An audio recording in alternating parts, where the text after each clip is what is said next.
face in the candlelight across the room, and I wanted to know, yeah, I wanted to know, well, I'm anxious to know if you dance with me.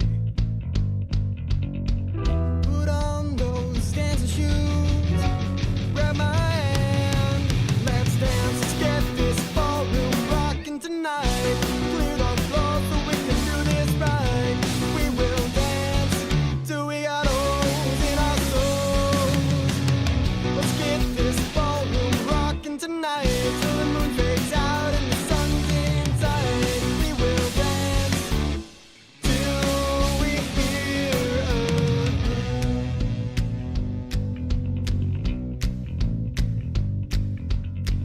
hello, are you doing alright? I am doing just fine. I could dance all night. Did you come along? I just want you to know you don't have to be alone if you dance with me. Put on those dancing shoes, grab my hand, let's dance, let's get this ballroom rocking tonight. Clear the floor so we can do this right. We will dance till we got holes in our souls.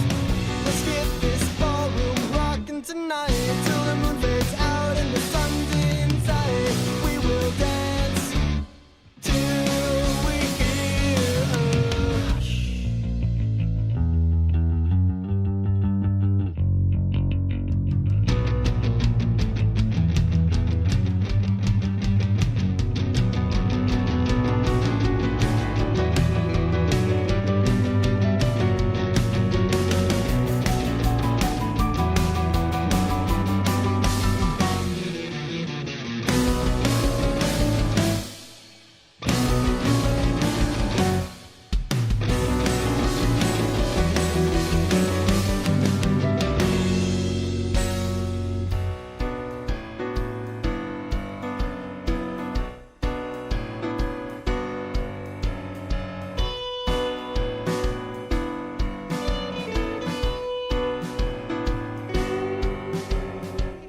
Put on those dancing shoes, grab my hand, let's dance, let's get this ballroom rocking tonight. Clear the floor so we can do this right. We will dance till we got holes in our souls. Let's get this ballroom rocking tonight till the moon fades out and the sun's inside. Let's get out, girl, I'm taking you home.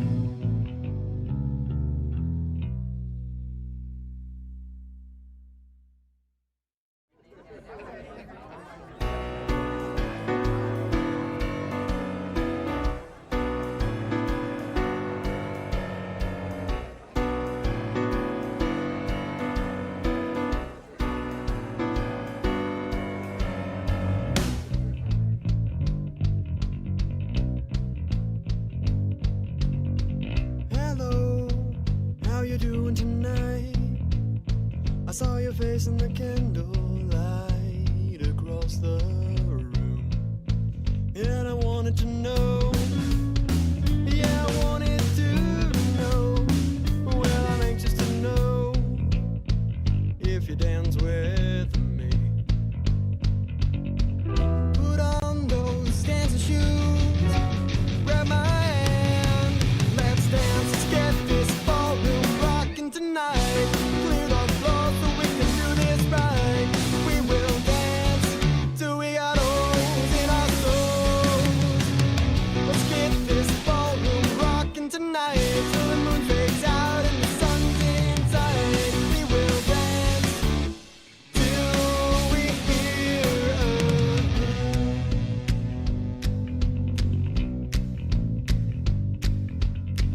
hello, are you doing alright? I am doing just fine. I could dance all night. Did you come along? I just want you to know you don't have to be a if you dance with me. Put on those dancing shoes, grab my hand, let's dance, let's get this ballroom rocking tonight. Clear the floor so we can do this right. We will dance till we got holes in our souls. Let's get this ballroom rocking tonight till the moon fades out and the sun's inside. We will dance till we hear a hush.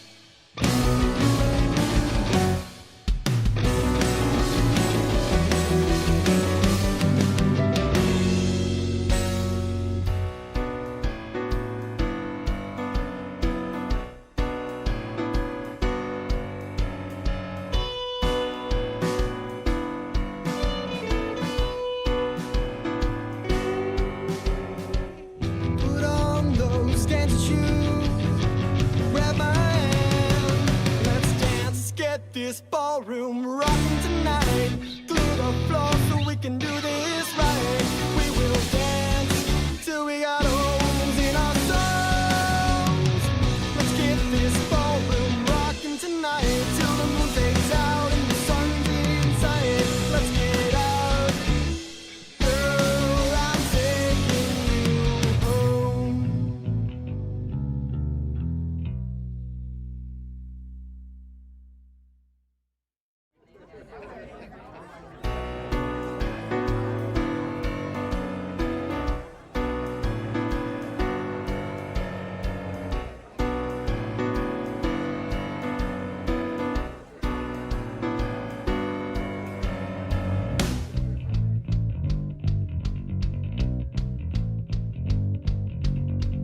Hello, how you doing tonight?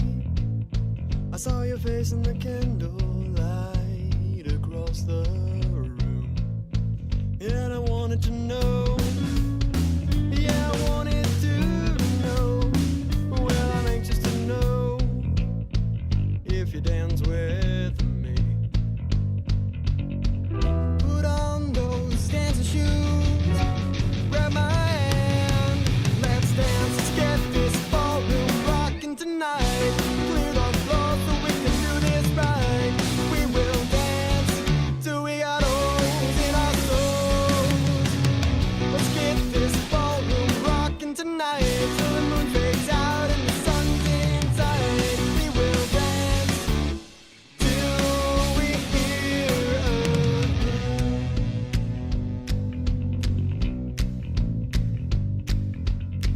hello, are you doing alright? I am doing just fine. I could dance all night. Did you come along? I just want you to know you don't have to be alone if you dance with me. Put on those dancing shoes, grab my hand, let's dance, let's get this ballroom rocking tonight. Clear the floor so we can do this right. We will dance till we got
this ballroom rocking tonight.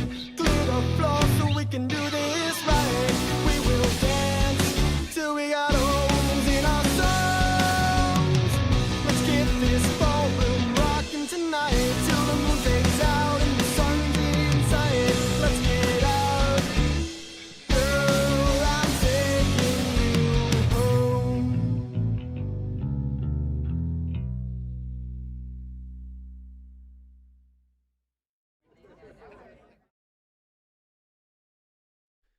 What's up, guys?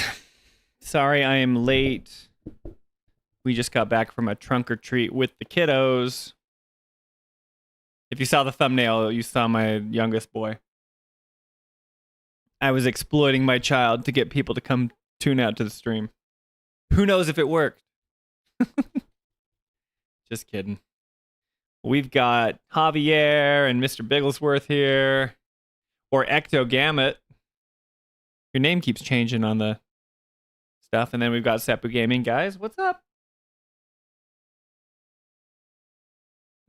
And my brother-in-law, Dallin. What's up, Dallin? Dallin, I bet you're ready for some sick Final Fantasy streaming tonight. Jolie says Dallin is here. It was the picture of our baby, Jolie. He had to see his nephew. Let's go. Quit pretending to be a gamer, Dallin. You don't get us, all right? I'm kidding. Now I feel all awkward because my brother-in-law's watching me. What's he gonna say about this? Just kidding. I'm actually super excited. I asked James to get on the stream because, for those that don't know, Jolie has two younger brothers, and they're both into gaming, but her younger brother, James, he's been on the podcast before. He was on the Chapter 4 deep dive. He was actually my friend in high school, and that's how I met Jolie. And he's a huge gamer. And then Dallin is the youngest of her siblings, and he plays games, but he's not like an avid gamer. He's not like a super nerd like us. But yeah, Seppu Gaming, what's up? Maybe we talk about Final Fantasy 12. Your first Final Fantasy? I've never played it. Jolie has. Javier says, hey, Jolie. Fam supporting the stream. Dallin is way more responsible than us. Yeah, Dallin just has... He's the youngest of us, but he's the most mature, which is great. Jolie says she likes Final Fantasy 12, and it's called Final Fantasy... Well, she calls it Final Fantasy Star Wars. Because you got the ship. Balthier's like Han Solo. Fran is like Chewie. You know. But anyway, it's good to see you guys. How's your weekend going? I'm so glad that you decided to spend your Friday night with me. Because we're cool like that, right? Let me know how everyone's doing, but no sense in delaying because I don't have any hot topics to talk about. Earlier, Javier says, I wonder what controversial topics Spencer will be discussing today. Laugh out loud. And Mr. Bigglesworth said, I hope he gives a passionate defense of Final Fantasy 13 or something. Whatever the hot takes is, I'm sure I'm here for it. Now I feel like I have to give you a hot take. I don't have anything off the top of my head. Final Fantasy is mid right now. I'm just kidding. I want Final Fantasy to come back to its glory days of Final Fantasy 7, 8, 9, and 10. All right. They've been kind of floundering. You know, they had Versus 13, which turned into 15, and that took forever to come out. And then they had 16, which was like kind of a return to form, but people were still up in arms about it. We need to get back on a cadence of like banger after banger after banger. Final Fantasy 17, 18, 19. Just like 7, 8, 9. That's what they need to do. That's my hot take. How's that? How's that for you, Mr. Bigglesworth? Is that what we need?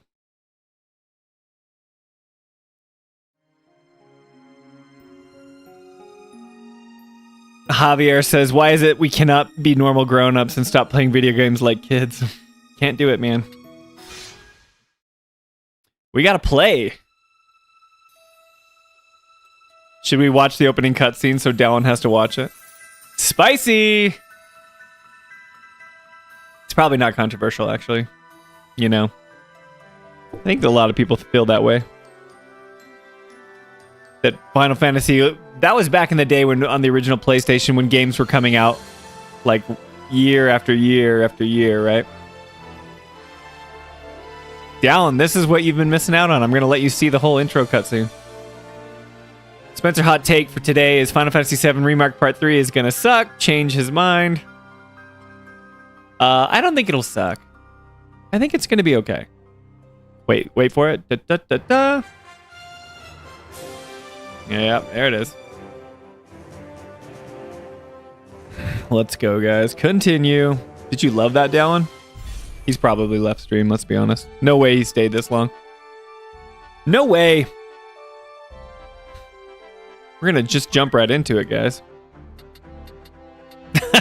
He's here. He is D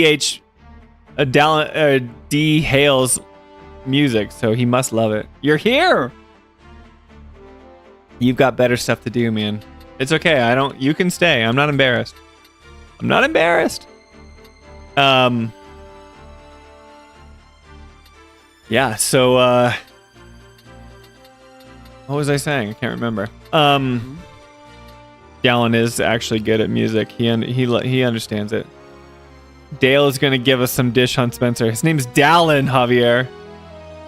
I mean, his username is D Hales. Hales is their last. Tails. So yeah, Dallin, what's the you should tell chat something secretive about me that I haven't told them. It can be anything. You know me really well, Dallin. Don't pretend that you don't.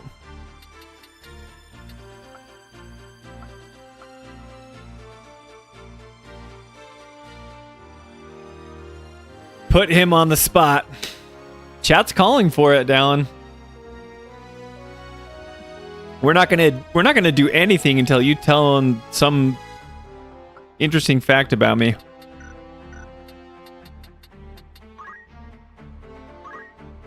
I feel weird without Alyssa here. How am I supposed to know what to pick if she's not around?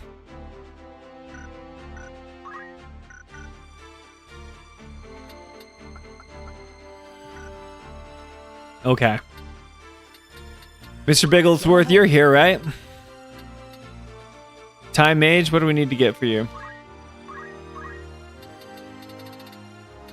Gravity, slow, reflect, low, immobilize. Alright, talk to me. As if you've seen Top Gun, an old movie. Say, talk to me, Goose. Tell me what you think we should get for your Time Mage. You're the one that's building this guy out. We have enough for what you want? Or do we farm some more GAP? Farm it! I'm so thirsty, and I've been drinking so much already. No way it's gonna last all stream. Javier. What do you want from me, Javier? I asked Dallin to, to say something salty about me. He just hasn't spoken up. He's trying to type it out right now. It's too long for him to type. I was open to it. I don't know what else. I don't have any hot takes. Okay, here, I'll give you a hot take.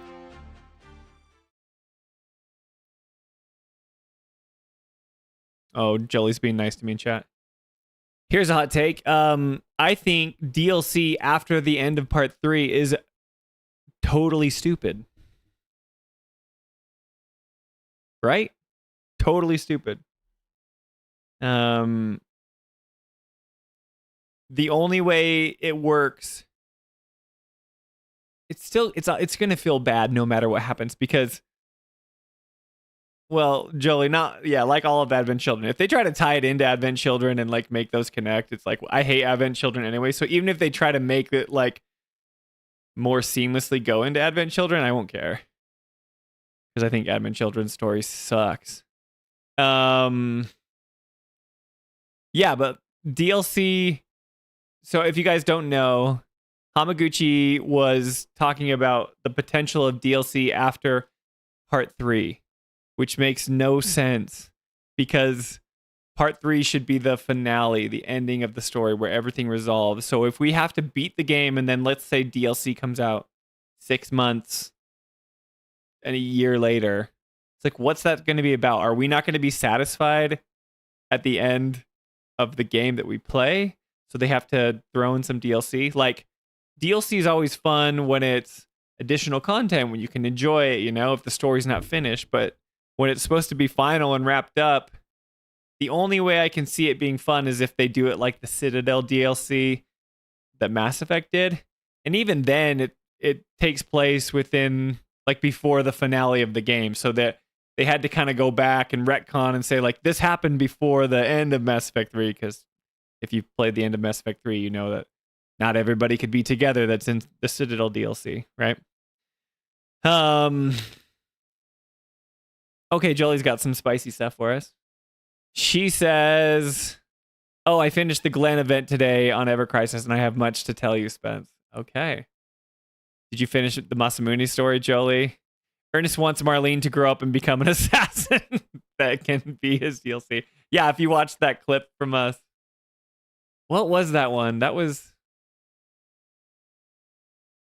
Oh, yeah, that was just the one we released. It's part of Chapter 9, Part 2, Deep Dive, or if you watch the Is Barrett Sexist video, or, you know, I think...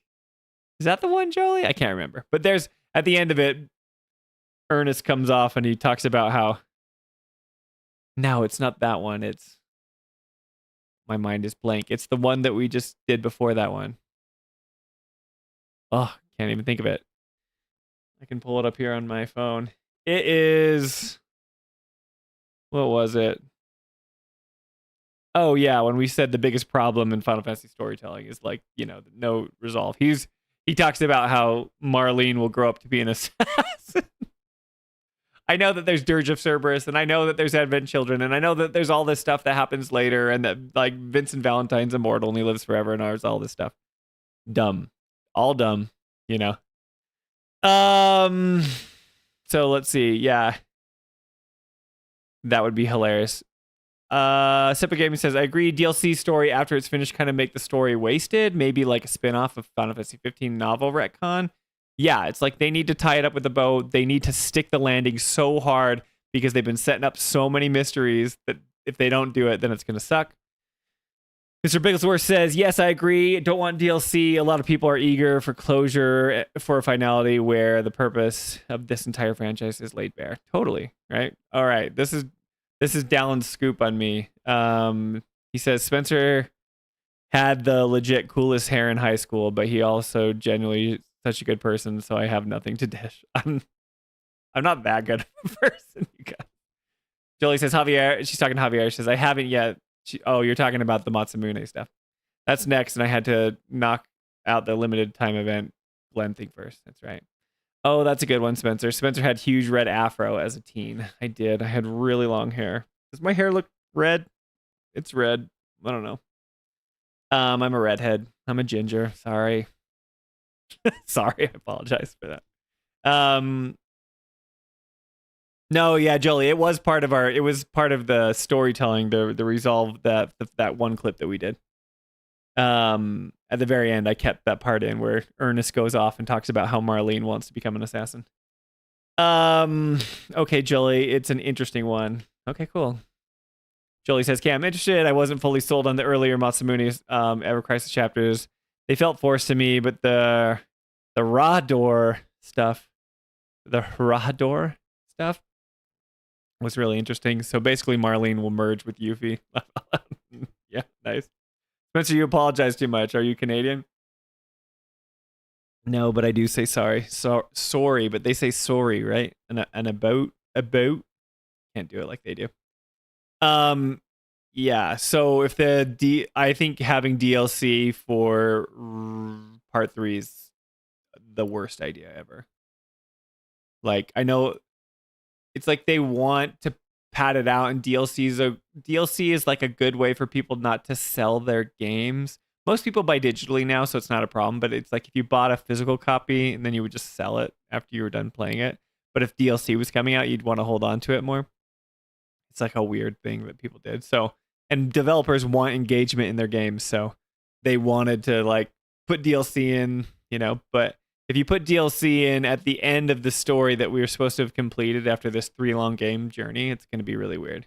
Really weird. Dallin, tell us what Spencer's favorite rom-com. I do love rom-coms. That's actually true. It's not embarrassing. I will admit that I like rom-coms. So, Dallin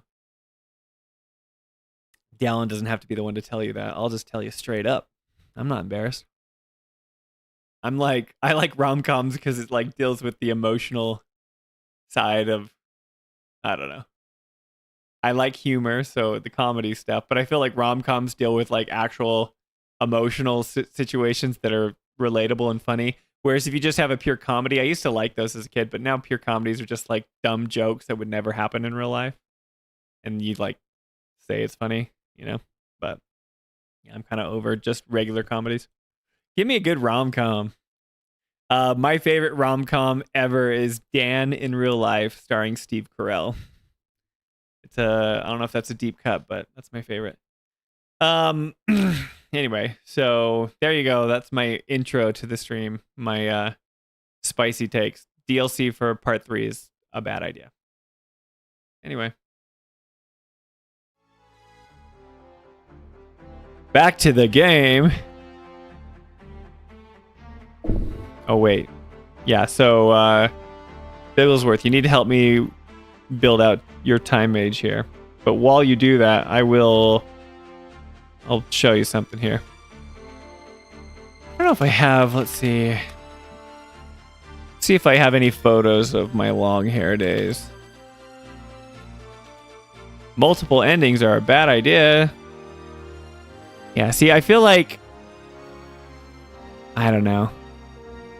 I feel like having multiple endings is a dumb idea because it's like, if that's the case, then they can do, I don't know. If they have multiple endings, then they can do DLC, and it won't matter. It'll just be like nobody cares, right? Oh, you're consulting the jobs tree. You're doing all the stuff, right? Yeah. How do I find this, guys? I have to pull up my old Facebook account to see this. Okay. Here we go. Do you guys want to see Spencer as a wee lad? I like Facebook. These resolutions were so poor. Here we go. All right, I'll show you this.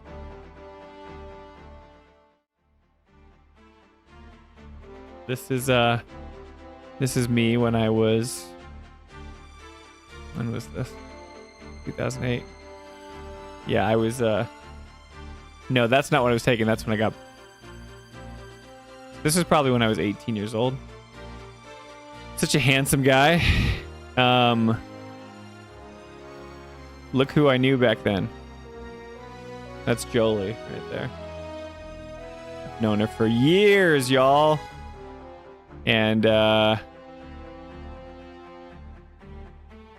where's another one here? Here's a good one. I like how I can't. I'll zoom in. I look like Shaun White, the snowboarder. Pretty sick. Anyway, so yeah, there's Dallin's fresh scoop on me. That's me being kind of weird as a kiddo. No more of that.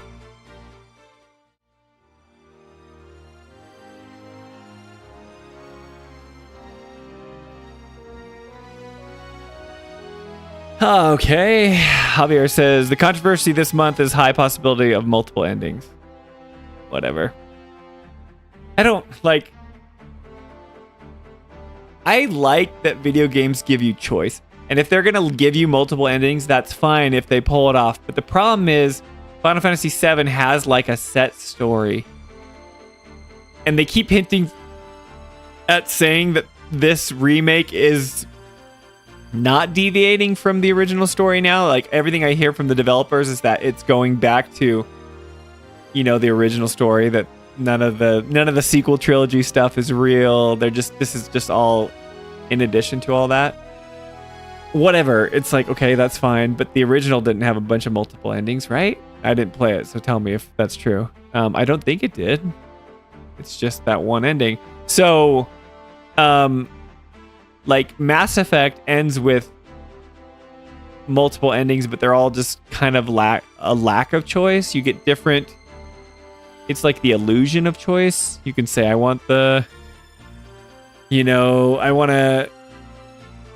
kill the Reapers. I want to control the Reapers. I want to synthesize with the Reapers. And it's all just different color schemes. Whereas like I like The Witcher 3. That gives you multiple endings and it's like a good, cool ending. And then there's like a canon true ending, which is like the best ending, right? If that's true, that's cool. But then all the shippers are going to get all weird if their canon ending doesn't get the spotlight it deserves.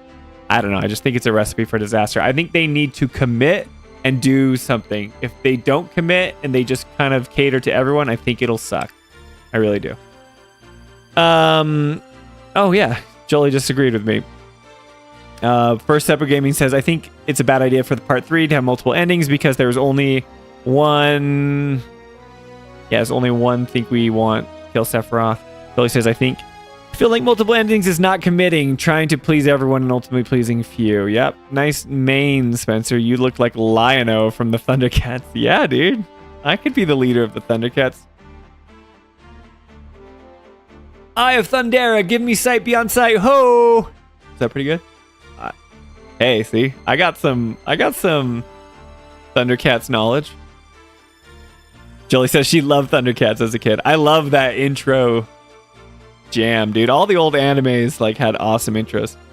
Thunder, thunder, thunder, Thundercats. Jolie says Final Fantasy has never been a choose your own adventure story. Then to suddenly make it at the end of Remark Part 3 would feel cheap to me. Javier says, yeah, Jolie, but the recent comments from the director gives that idea, saying that everyone is going to love the ending. Everyone is a lot of people. Yeah, but everyone's going to love the endings. I don't buy this whole, like, everyone's going to be pleased. We're going to answer all the questions. All right, I'm ranting again. We better switch to rant screen. Okay. Everyone's going to like the ending. They're obviously marketing the game. They can't say, well, I think some of you guys are going to hate it. Like they would never say that. And especially the kind of Japanese marketing that they always say, they're like, please be excited. They're always like, please anticipate the release of Final Fantasy VII Remake Trilogy Part 3 or whatever, And they're like, it's going to answer all the questions. It's going to do all the stuff. Like, what else are they going to say? It's not going to make you guys happy. It's going to make, that's like Kojima level stuff to be like, oh, I'm mad that people reviewed my game high, I don't know if you heard that, but Kojima was mad that Death Stranding 2 got high reviews. He's like, if it's getting in like the 90s or in the Metacritic, then it's a failure. Even in the 80s. He like wants it to be controversial. Mr. Bigglesworth says, do I have the following unlocked? White Mage level 5. Black Mage level 5, Mystic level 5, and Time Mage. We haven't even been Mystic with you. Jolie says, yeah, they need to stop saying these things and how everyone is going to love everything. Yeah, totally. Ram cam on. Ram cam? Is it like, this is my rant? I like ram cam though. Setting the bar impossibly high. Talking about overhyping. Yeah. It's like they've done this weird thing where they say they're going to answer all of our questions, that it's going to please everybody, that they're going to be like, that there's not going to be any less content in this game as there was in Rebirth, but it's going to have really good pacing and it's going to be like, a succinct ending. But then they're saying like it's going to make everyone happy. So it's like they're speaking out of all sides of their mouth. I mean, they're not like promising us one thing and then giving us another. We don't know what it is, but they're just saying all the best things that you can say. And it's like, sure. Like, okay. In the end, I've really enjoyed these games, but that doesn't give them carte blanche just to do whatever they want for them to gain my like whole trust. I'm still very skeptical. The ending of Rebirth made me less easy. Like even though the craziness of Remake's ending was way less jarring for me than the ending of a Rebirth. And we'll talk more about it when we get there. But you know my thoughts. So for them to promise so much and for us to know so little, it's like, sure, I'm excited to go on this ride with you guys, but don't expect me to be fully bought in on what you think is like the ideal ending. If anything, if history, teaches us anything, it's that Jolie and I will probably have some critiques of the game, no matter what they think is the perfect ending. I'm hoping they surprise me, but they're setting the bar so high. Like, it's usually under promise and over deliver, but they're like over promise and hopefully deliver. That's like what it feels like. So it's a bit strange. Jolie says they should be saying, we're really excited to bring this to you. We're really proud of what we've put together.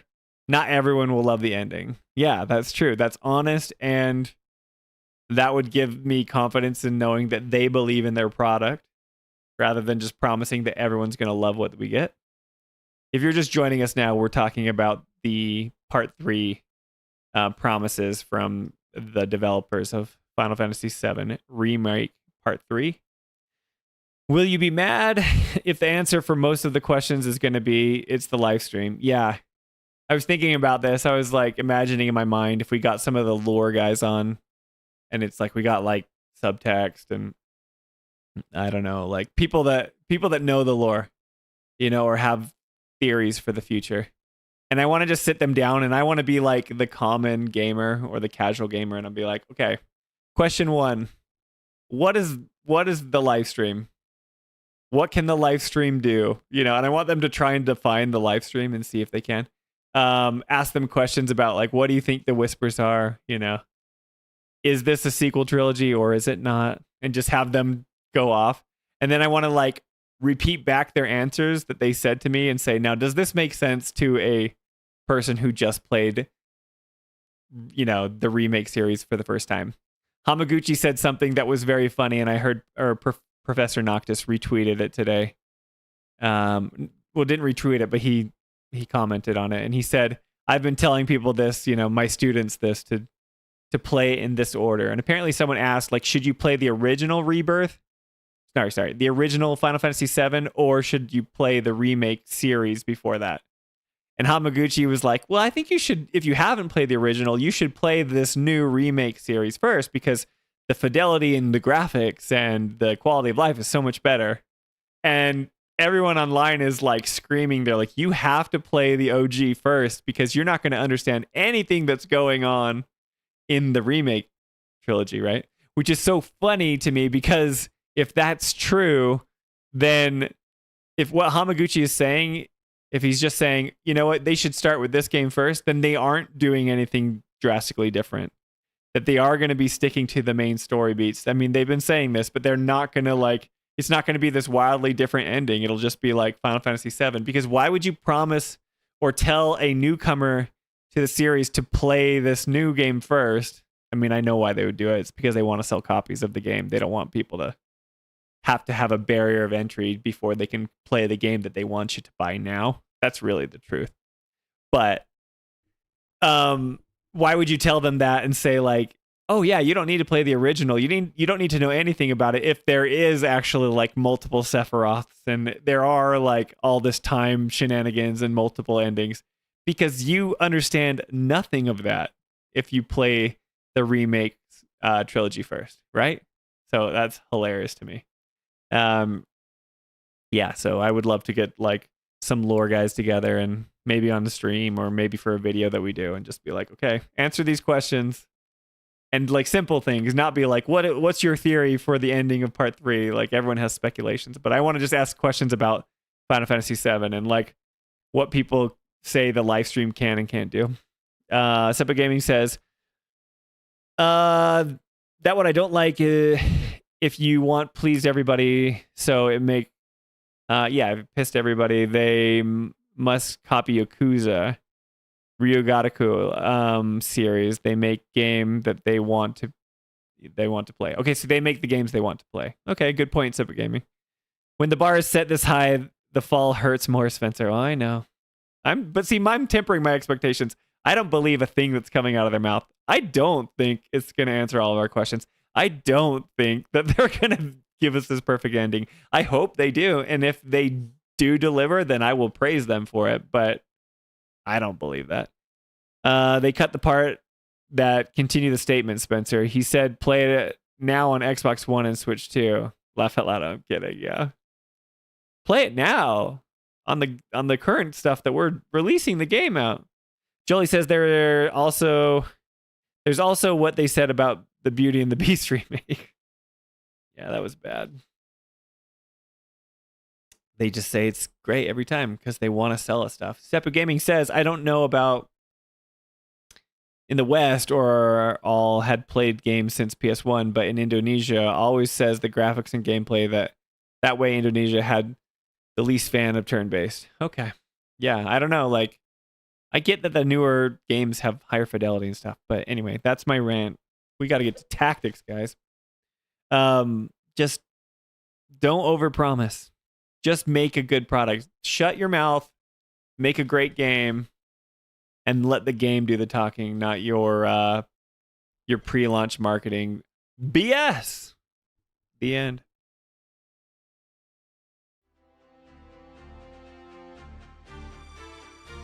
All right. Okay. Time Mage is only 4. Black Mage is only 4, and White Mage is only 4. Mr. Bigglesworth said we need to unlock White Mage 5, Black Mage 5, Mystic 5. Okay, we'll keep you Time Mage for now. We'll get Mystic later. Still got stuff to do. Jolie's got 72 job points, but we benched her last time. Don't tell her, guys. Let's see. Alyssa's got the stuff that she wants. I'm just gonna get her jump. She's not here to pick. Alyssa, if you're here, I'm picking for you unless you speak up.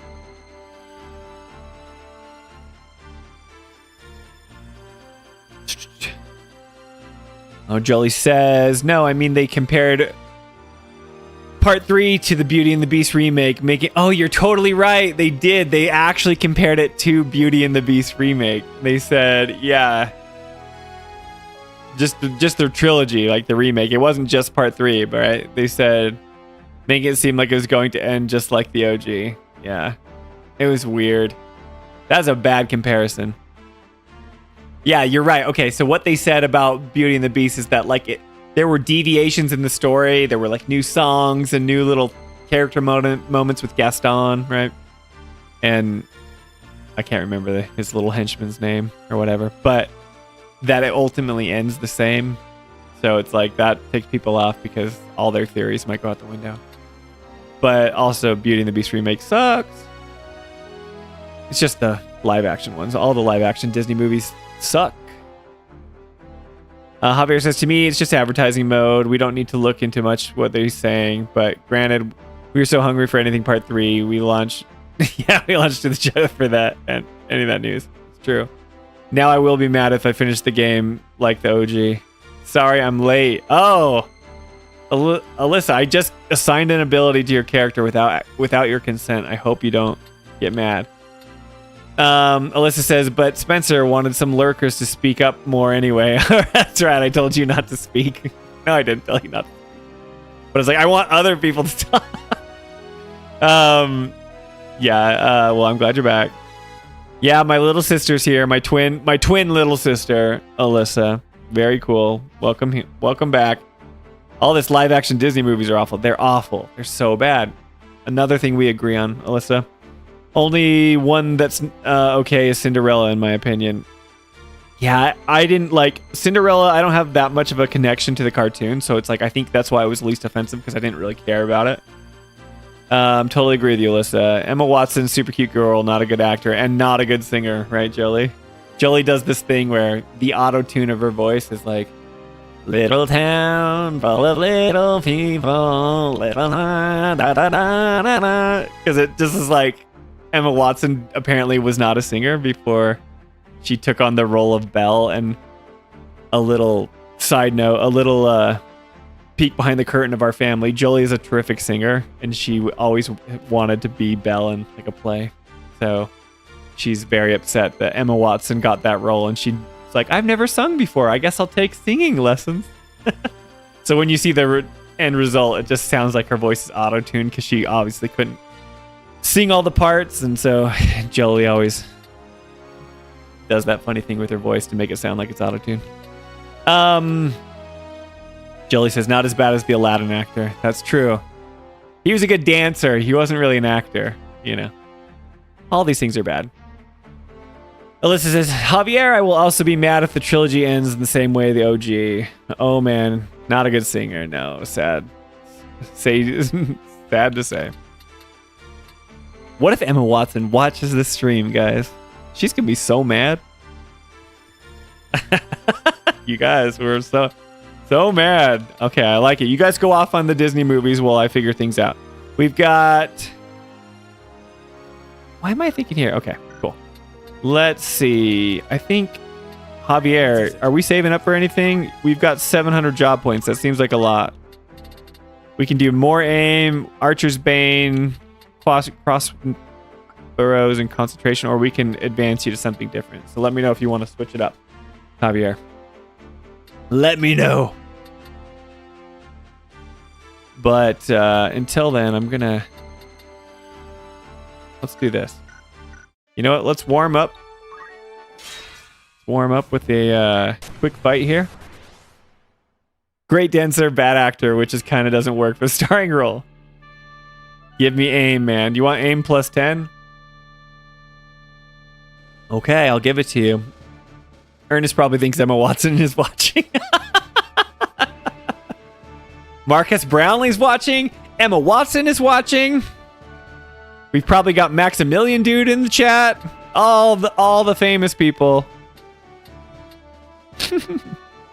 Ernest himself is watching. Oh man, I don't even think Ernest knows that we've been streaming for like 2 weeks. Sepa Gaming says all the singer in Disney live action not good as the original singer because they had the best singer like Mariah Carey and Luther Sandros maybe. They had singers. The thing is you didn't have to act and dance and do everything because it was all animated. All you needed to do was have the voice. All right. I'm ready. We're going to get all y'all in here. It's time. You have my strength. Jolie gets to be here this time. Very well. Let's do it. Forward. Doubt it. Today he was confused how we had more money in our account. He had no idea about the super chats. See, Javier has been saying that Ernest is demanding the super chat like go up, but Ernest didn't even know we were getting anything. Don't you guys know Ernest is close with Emma? She's a big retro gamer collector. Yeah, and they probably text each other.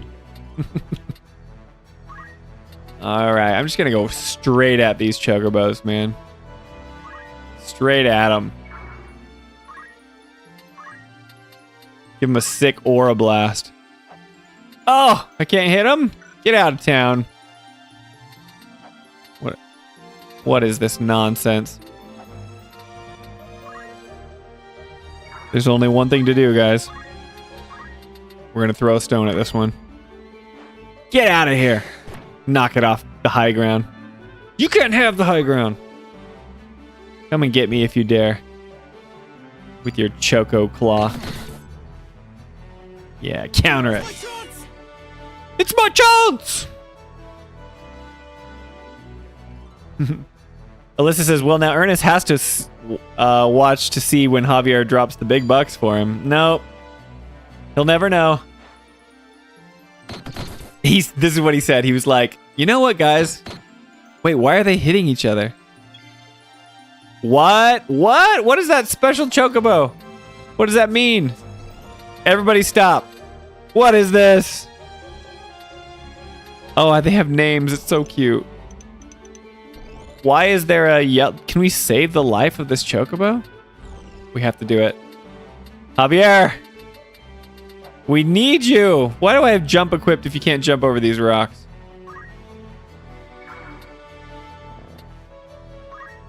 All right, man. We just need to kill it right now. No time for aims. Just go get it. Bigglesworth, you know what to do. Kill that sad little chocobo. Just give it a nice bonk. Very good. You're mine. Jolie. Okay, abilities. What black magics? Any chance we get close to him? Nope. Nope. None of that.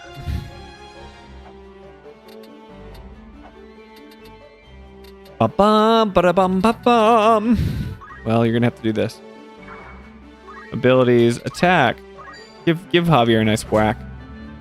I'm glad you didn't like scorch him with your fire rod like you did last time. You need the high ground, Javier. That's true. He knows. He's just playing it cool. Like we say in Mexico. I know. I'm always afraid to read out your Spanish. Hace como que la Virgen le habla. I'm so good at Spanish. Hopefully that was appropriate. I just trust you, man. I trust you to say something just appropriate, you know? I will not hit the target. Why will I not hit the target?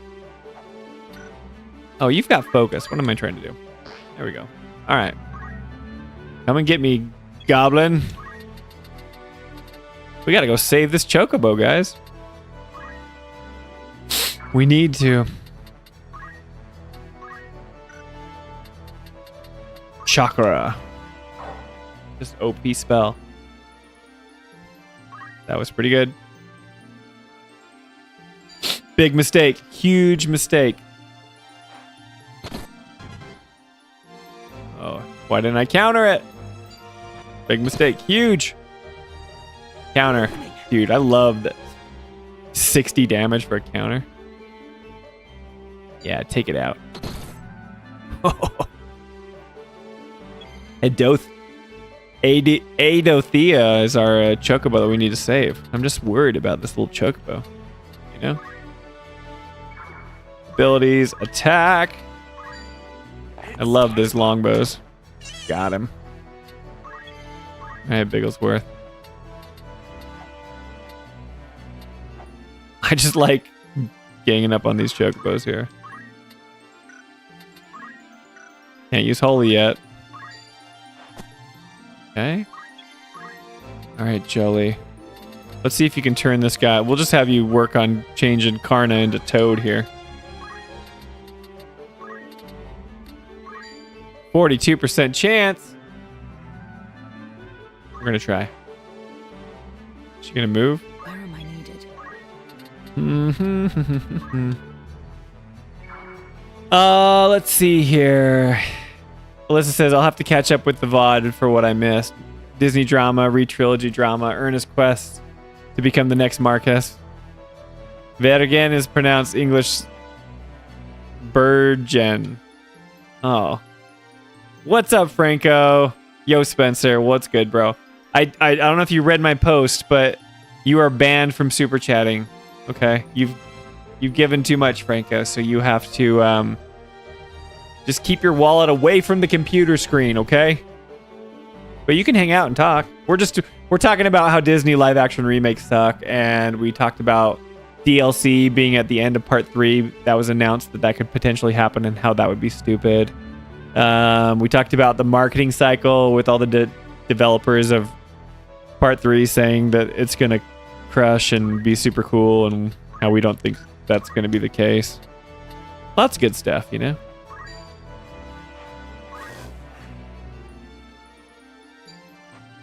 Oh, tackling me. I'm gonna turn you into a toad, dude. Toad. It worked! First try! Yeah, you're banned from super chats because you're just too nice. You're banned!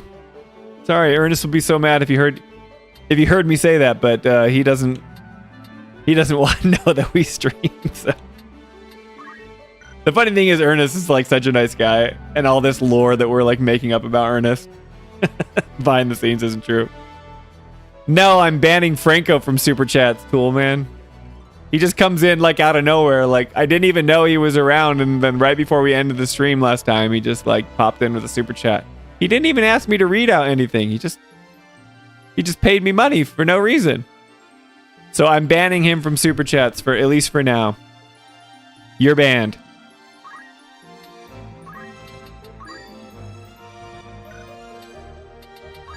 I love you still, Franco, but you know. Javier says banning super chats is reverse psychology. Don't fall for it, Franco. How about NSP's theory that CS1 is working on pre-production for Final Fantasy 17? NSP, Night Sky Prince? Dude, I'm not. Can I kick him out of the stream? I said no. Let me see what repercussions can I do? You cannot be giving me all this money. Reply. All right. Sign into chat? I can't reply here. I am signed in. Got him. We tricked him. That was not my intent. I said you're banned, Franco. Franco says I strike again, and he's doing like a disco stew move. Well, hey, Franco, I'll give you the floor. Anything you want me to talk about or anything you want to say, because you're giving us super chats, but you're not telling me to read out anything. You're not even asking questions. Alyssa says, way to go, Franco. You guys are ridiculous.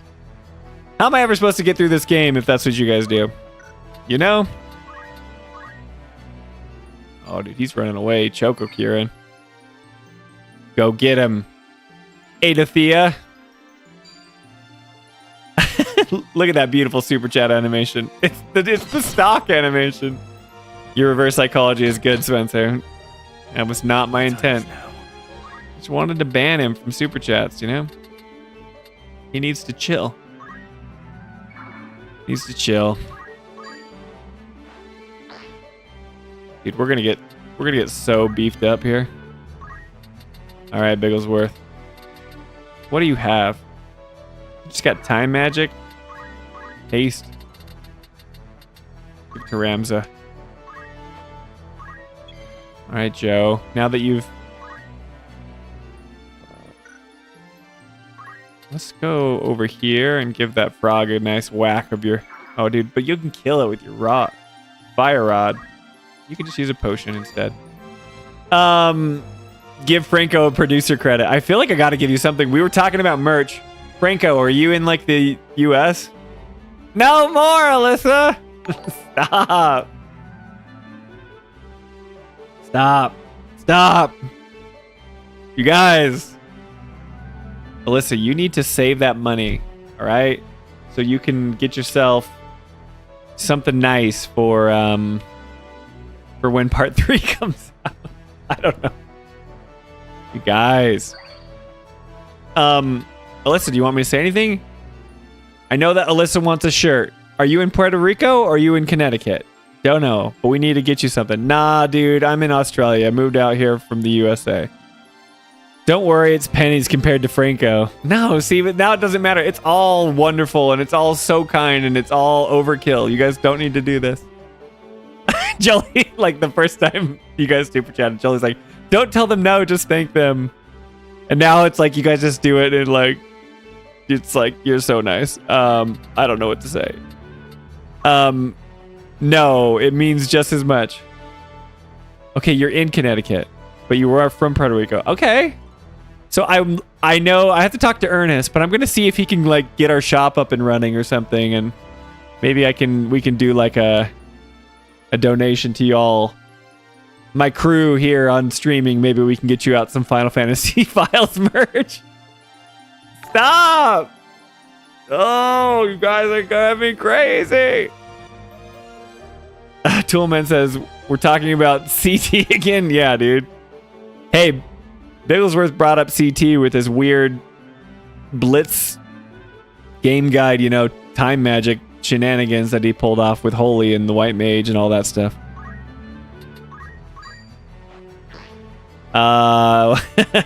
What's up, Breadcrumbs and Gaming? I asked Ernest if he remembered you, but I don't know if you probably didn't tell him your name was Breadcrumbs and Gaming, but He said he remembered talking to a few people. I was like, oh yeah, because Ernest didn't even know we were streaming.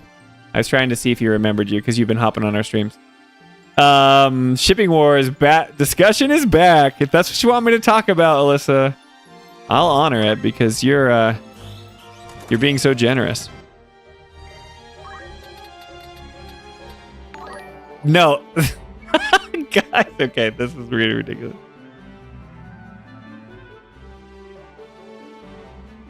I can't do it. I can't do it. Guys. Okay. Franco, you don't have to keep doing this. Please stop. You're in Australia. I don't know your financial situation. It's your money. You can make these decisions, but it's not a big deal, man. You can just... I can't actually ban you. I don't know how to do it. If I could, I would. But thank you. That's very kind. You guys are making me all emotional here. Thank you. Thank you for the super chat. Anything you want me to talk about, Franco? The floor is yours. I will pause the stream for you because you've been so kind. I don't deserve this stuff. I'm just some guy playing a video game in front of you guys. Oh, Franco. You're getting to me, man. Yeah, I know. It's like they're doing it just so I can freak out. Ugh. Jeez. Well, let me talk about the shipping wars because that's what Alyssa wanted me to talk about. What did I not say the last time? I just think it's weird when you make it your whole identity, when it's like you have so much about you in life and then your whole online persona is funneled down to making an account specifically about one relationship and one game out of one series. And then not only about that, but then you just constantly every post, every picture, everything that you do is that's everything about you. And then you only discuss that. You don't talk about the other things that are unique about Final Fantasy VII. You don't talk about any of that stuff, right? Okay, so you were just joking. All right. Jolie's paying us $1. That's like throwing money away for us, Jolie, because we don't get the full $1. She paid me $1. Just come upstairs and give me $1, okay? Now, YouTube gets 30% of that. That's so funny. Yeah, Jolie. Now Jolie's banned, Alyssa's banned, Franco is banned. You didn't even want me to talk about shipping, and I got in here to talk about shipping. Guys, I do it for you. Okay? Yeah. I don't mind. I have to finish my thought now. Even if you didn't want to talk about the shippers, I'm going to talk about the shippers for a little bit. It's weird that that's your whole identity and that's fine or whatever, but then it's weird that that's everything about you. It's just weird, you know? I got on when I first started recording with Jolie and I was just going off on Aerith because I think Aerith is cool, right? And I don't really care for Tifa. And it bugged me that a lot of people that I saw at the time were all about Tifa, all right? I'm like, okay, I'm going to say the things that I think Aerith are cool about. And then apparently I stumbled into this community of passionate people. I don't care if you're passionate. I think it's cool if you have passions. I'm nerdy. I have passions about certain things, you know? But anyway, my passions don't define who I am, though. They make up a part of me. But there's so much more to me, and there's so much more to those people too. But sadly, we'll never know because it's just all this stuff about them. So anyway, okay, rant over because you guys lied to me. That's not even what you want to talk about. Jeez, can we just play Can we play Final Fantasy Tactics, please? Javier says Spencer wants blood. Laugh out loud. Let me catch up here. It's like working in Disneyland and not wanting to check, right, Jolie? Spencer talks a big game, but we know he's the ghostwriter behind Zelmira account. That's true, guys. Like, I could just be, anonymous Zelmira account. I could be an anonymous. What's the Sephiroth? Klaufaroth account? Cloud and Sephiroth? Jelly got it. You can't ban me. I'm your twin. Hey, families get estranged all the time. I know it's a donation to YouTube. Thanks, Joe. You're giving back to donate to YouTube. They've given us so much. Why not give some money back to them?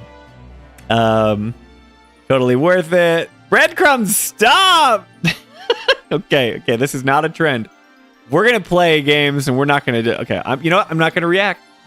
I will say thank you to Breadcrumbs. That's very, very sweet of you. You guys do not need to super chat me anymore. I can take super chats off. Maybe I'll do that for next stream. But I appreciate that. Thank you, Breadcrumbs. Tell us more about your collections. What Breadcrumbs? Tell us what your favorite. I don't know if it's just games that you collect, but like, what's your favorite retro game that is in your collection? Mr. Bigglesworth said, "How do you know they just don't have other accounts for non-shipping discussions? They could be amongst us right now." They probably are. But if they are amongst us right now, then they should know that they're more than just that. And maybe that's okay. Maybe they can, like, moonlight as their shipping accounts, and that's fun for them. So good for them if that's the case. But I don't know. Don't make it your whole personality. Jolie supporting the platform that will give her give her our money. Laugh out loud. They could be any one of us. That's right. Oh, they're in here, says Alyssa. Thank you, Breadcrumbs Gaming. Yay, Breadcrumbs joined us. It's raining super chats. Hallelujah. Thank you, YouTube. Dual man. Let's just give money to YouTube, you guys. Thank you very much. Tool man, that's very kind. Is this how you guys want to spend your Friday night? I hope it's entertaining and the money you can feel like you had a good time. It's better than spending $27 on like a movie or whatever. It's raining super chats. Hallelujah. That's very Japanese of you, Spencer. Top 3 Final Fantasy, Breadcrumb says. Okay. So your top 3 is like, are you saying like the original Final Fantasy? Retro. So Breadcrumbs is thinking. Jolie, send us your and Spencer's Venmo. No. It's fine. YouTube needs to get a cut too. Breadcrumb says, my oldest retro, a rare Nintendo game called Exodus, a religious game. It's an NES system destroyer, though. Oh, really? Does it, like, break the NES system? Is that why it's so rare? That's pretty cool. Alyssa says, top 3 Final Fantasy for me, 7, 9, and 6. Very cool. It bends pins. Oh, interesting. So, was the cart bend pins, or is it your cart that bends the pins so you can't put it in a machine? That's interesting. Well, you got me all flustered. You guys are very kind. I'm going to kill this chocobo now. And think of all your kindness while I do it. I'm going to aura blast this Grups. Grups is his name. Goodbye, Grups. Try this. I evaded my attack. Unbelievable. All right, Mr. Frog. Oh, the frog just jumped over the thing. I thought we had him cornered. Nope. Dude, good thing Ramses got haste. We can try again. We're not going to allow for you to get away. You thought you could get away. We're getting you this time. Got him. Oh, you guys are too nice. Jolie says Ernest is going to love this stream. Nice. If he ever learns of its existence. He's just going to look. The only thing that Ernest checks is like, he didn't even know we were streaming, and he knew that we got rid of shorts because Ernest likes shorts. He's the one that's in charge of like the Instagram accounts and like the TikTok stuff, and the only thing that we put on those are shorts. So we gave Ernest the ability to do shorts, and I don't know if he's put out any new ones. I was the one that was making the shorts. But he was like, guys, ever since we got rid of shorts, like our revenue dropped. But then all of a sudden we started getting like a lot more money. And then we're like, yeah, Spencer's been streaming and they're really nice and charitable, like people watching, you know? And he's like, oh. And so that's why Jolie says Ernest is going to love this stream, which is hilarious. But Mr. Biggler says, I want to know what makes the Chocobo so special. I'm skeptical. Yeah, dude. I don't want Adothea to like get hurt. Breadcrumbs Gaming says the PCB in the game itself bent pins. Normal Nintendo cartridge PCBs were a tiny bit smaller, so they fit in the NES really smoothly. Oh, okay. So the game he's talking about is, let me go back and find it. Where was it? Oh no. Oh no. Let's see, retro. Okay, you say Exodus. It's a religious game, but this one bends the pins. So it's not like it breaks the NES console, unfortunately. Alyssa says, or it takes time to listen to it, Jolie. Oh, he knows, Jolie. He knows. He may or may not still have to finish Rebirth after all. Yeah. He's been putting them on IG. Okay, cool. So he's the one that's putting them there. But I think he's still using the ones that I made forever. I have a whole repository of shorts that I made. So he can pull from them. I don't know if he's made his own yet. We're hoping that Ernest makes his own, and you have to let us know how they are. By the way, there are not 25 people in chat. Just saying. Oh, okay. Not. So there are 25. Hi, 25 people. I think our record was over 40, wasn't it? I think so. The height of the shipping war, was that when we got people to tune in? Yeah, I think that stream we had like 42 concurrent viewers. So people came in for the shipping wars. Yeah, Alyssa, the shipping power gave us that much. Yeah, they're the ones. They're ones I recognize from here. Nice. Hey, they're welcome, but they can't expect me not to say things about their community, you know, because I will. All right, so what's it gonna do? We gotta protect this frog from Adothea. Can this frog just like jump over everything? All right, get in there, Javier.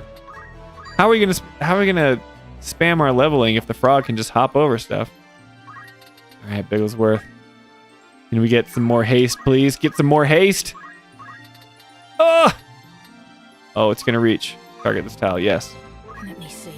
Get in there, Joe. Cut off his retreat. Let's see. Items. You can still get healed for a little bit. We'll use that potion. Yes, very good. I must act. Oh, perfect. We boxed it in. No way it can hop that high, right? I mean, it is a toad. That would be awesome if it could get away from us. Okay. Oh, I moved. I made Bigglesworth miss. It's over. Focus. All right, warming up. Yeah, it has to attack. Very good. Let's see here. Javier says, yeah, Alyssa, the shipping power gave us that much. Nice.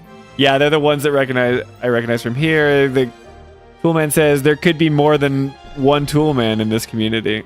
Oh, I knew it was you, Toolman. It's just I know the way you talk. It's definitely you and everyone. I see. Hopefully that one understand how NH is the armpit of Northeast. Oh, shade towards New Hampshire? Nobody likes New Hampshire? Javier says, tell us you don't like Tifa without telling us you don't like Tifa, Spencer. The stream will explode. Tifa's fine. I just think she's like a passive, like kind of breathy nothing of a character. People that love Tifa like attribute so much more to her character than is actually there. No, Tifa's amazing. She does this. She's so strong. She does this. How dare you say that? It's like, Tifa's fine. Like, she's so mid. She's like, I'm okay. Like, I don't know where the shipping community gets like their energy from. Like, are they going off because they love Tifa because they think she's like, is it people that are like attracted to Tifa that they're like, oh, Tifa's like the best, like they're attracted to the idea of Tifa and Cloud, so that's like the Cloudy community? I don't know. Like, I can understand, like, I'm a warm-blooded male. I can see what Tifa looks like. I know that she was made to be attractive, and she's very attractive. Like, don't get me wrong. Like, I'm not like, ooh, Tifa's gross. Like, she's freaking hot, you know? But that's not gonna make me be like, oh, I'm so into this girl. It's like she's a video game character, you know? If her personality comes out, like, you know, that if we put ourselves in the shoes, like, yes, attractiveness is one thing, but then it's like, how does she act? And she's always just gaslighting Cloud and not saying how she really feels. And I don't like women that can't speak for themselves. I'm obviously married to a very strong, like truly strong independent woman who knows who she is, who has an awesome voice. So that's why I don't like Tifa, you know? Flip it. Can you believe what he said about Tifa? Yeah, I don't know. It's just like, I just think Tifa's boring. I think she's boring. Everything about her, like she's like this kick butt martial artist and stuff. Like everything, you would think that she would be this like incredibly awesome, like independent, strong person because she like taught herself martial arts and she doesn't have any superpowers or anything, but she owns, like she keeps up with all these crazy people in her party or whatever. The one thing I'll say a nice thing about Tifa. She is just incredibly kind. She's kind to everyone around her, right? She's kind to Aerith. She's kind to Cloud. She's kind to Barrett. But she's almost kind to a fault. It's like, I want her to have some passion. Like, tell us how you really feel, Tifa. Stop just like hiding behind everyone's, passion. Like, where's your fire? I just wish we saw more fire from Tifa. There you go. There's my rant about Tifa. Oh, Tifa. But yeah. Is that what you guys wanted to hear? Let me see here. Let me catch up on some armpit. Okay. Yeah, then the stream will explode if I talk about Tifa. This is the new CT hate stream. Respect for New Hampshire. Oh, Toolman thinks New Hampshire's good. And CT, not a fan of CT. We've got some dueling chat members here. Also, I meant the shorts Ernest is posting. I recognize them from the channel. Okay, so yeah, they are the ones that I made for a while ago. We're gonna see if Ernest makes new ones. He has the ability to do so. I gave him the program, or he got the program that we made him on, but I tweaked them and made them work. So we'll see how he does it. Toolman says we do not talk about Vermont. Laugh out loud. Spencer wants blood 2.0. I don't want blood. It's fine. Vermont is New England's winter playground. Laugh out loud. Toolman said, Mr. Bigglesworth says to Toolman, I mean, technically it's Connecticut versus California. Alyssa says there are ones that are into her for her appearance, but I think among female fans, it's a combo of shipping and seeing themselves in her character. That makes sense. I think it's hard for me to relate with Tifa because one, I'm not a girl. And I think there are some women out there that do have kind of that shy, timid personality like Tifa. So when they see Tifa stand up for herself, well, I don't think she stands up for herself, but when they see her like support the group and be kind to everyone, and she doesn't like ask for any favors, she's not dramatic, you know? Yeah, I can see her being like people relating with her that way. But I think she should be able to, you know, have more passion, have more fire, say what she really thinks, you know? Don't get pushed around a bit. And that's true. That's part of her character. And I'm hoping she comes out of her shell in part 3 because she has to step up. So maybe. But that makes sense, Alyssa. OG Tifa was more explosive. Yeah, that's her character arc though, Spencer. Yeah, I know she gets there. But like, I don't know. She's had so many opportunities to get there sooner. OG Tifa was more spicy. Spencer will see that when he does the OG stream in 4 years, whenever we finish this. Perfect rant, Spencer. Thank you. I'm glad you like my rant. Breadcrumbs and Gaming says, a girl with a flower, Aerith, was always been my choice, but Tifa is rad, sort of like Lara Croft light. Yeah, that's like where they got their inspiration. Yeah, I think Aerith is sweet. I think Aerith is... I mean, it's going back to a shipping war thing, but I like Aerith because she's got like spunk, pizzazz, like she's She says what she thinks. She moves the plot forward. She's the one like pulling Cloud. She's making decisions, right? And Cloud is someone that's like never going to make a decision for himself. He just kind of is like, you know, sitting around, and Tifa won't make the decision. So they just kind of like stare at each other, and everyone's like, they're in love. And it's like, sure. This is the thing I will admit. I like the relationship between Cloud and Aerith better, but I know I'm not dumb. I know what happens, and I know that like Cloud and Tifa are like the thing, right? But as a human being who understands relationship and who's relationships and who's been in relationships before, I know what I like, and I see Aerith, and it's like, yeah, obviously. So good call, Breadcrumbs and Gaming. Franco says, how is Tifa so badass with her hands but a pushover in conversation? Yeah, it's like a contradiction, right? She really is like such a cool... Jolie has always wanted that awesome character who kicks butt, you know? And Tifa is like the perfect template for that. She's like this cute girl who kicks butt, and you're thinking, oh, she's gonna be like this spicy, fun, like awesome character, and she's just so reserved, and like it's like we thought you were gonna be something so cool, and you're just kind of meh. So apparently she was cooler in the OG. That's cool. I totally agree with you, and at this point you should feel like Tifa is someone who is very unsure of herself and what to do. Yeah, and if that's what they're going for, that's fine, but so far it's like, you're not doing it for me, Tifa.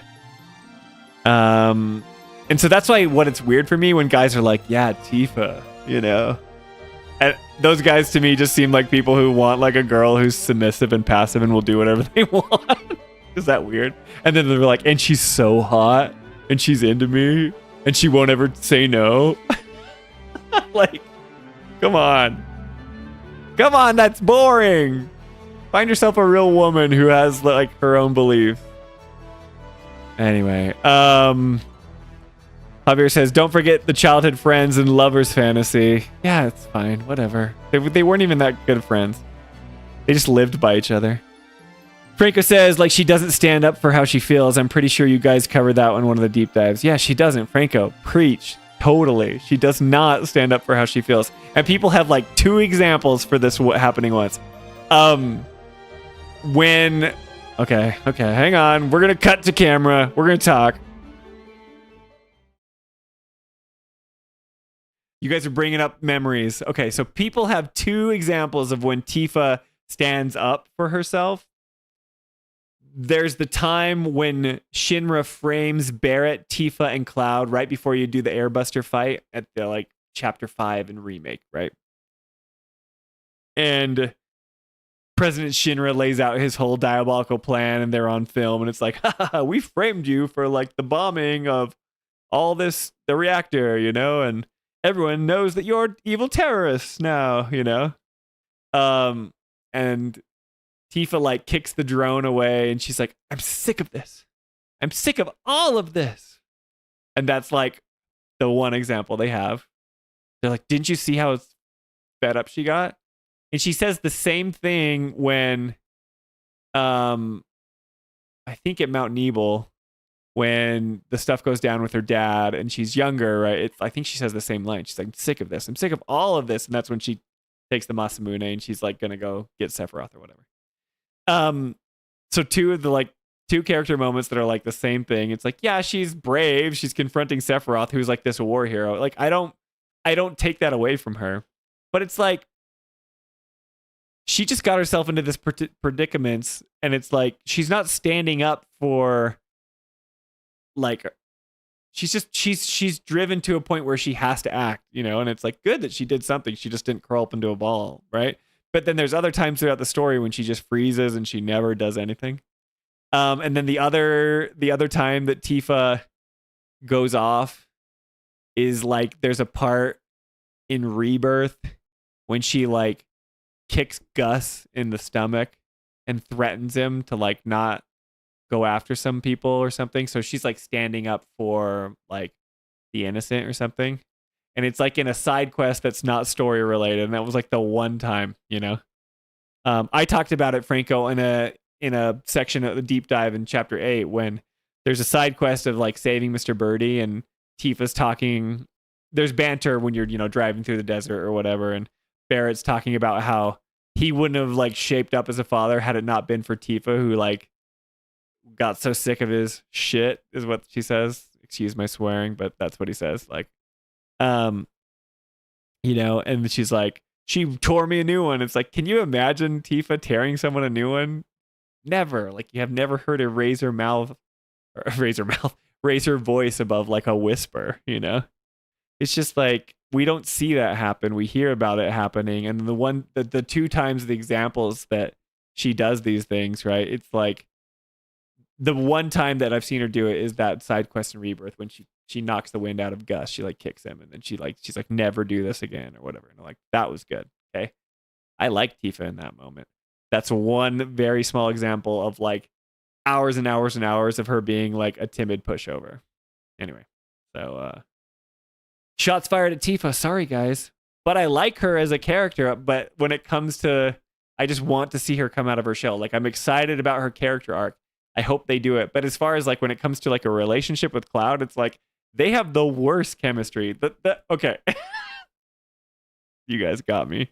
You got me. Oh, I wasn't going to do this. But it's like they have the worst chemistry. They just talk back and forth at each other about this gaslighting stuff. Tifa is concerned about Cloud's memory, but she never tells him that. She just like tricks him and tests him, and Cloud is like suffering a mental breakdown or whatever. And everyone online's saying things like, well, she's being kind to Cloud because he's going through stuff and she's just kind of testing the waters to see where he's at. It's like they have been off gallivanting over the entire world and globe or whatever, this, what's it called? Gaia. I can't remember the name of the planet they're on. But it's like, you have had ample opportunities to have real conversations with each other, and you don't. Every time we get a cutscene with them interacting with each other, it's like them looking at their feet and kind of kicking the ground and twiddling their thumbs. People are like, it's so much sexual tension. No, that's awkward tension. They do not communicate well. It's awkward and weird, okay? That is like an example of a bad relationship if they were even in one, right? Even if friends, that's not good. So, like, all we've seen of her and her communication with Cloud is very, very bad, right?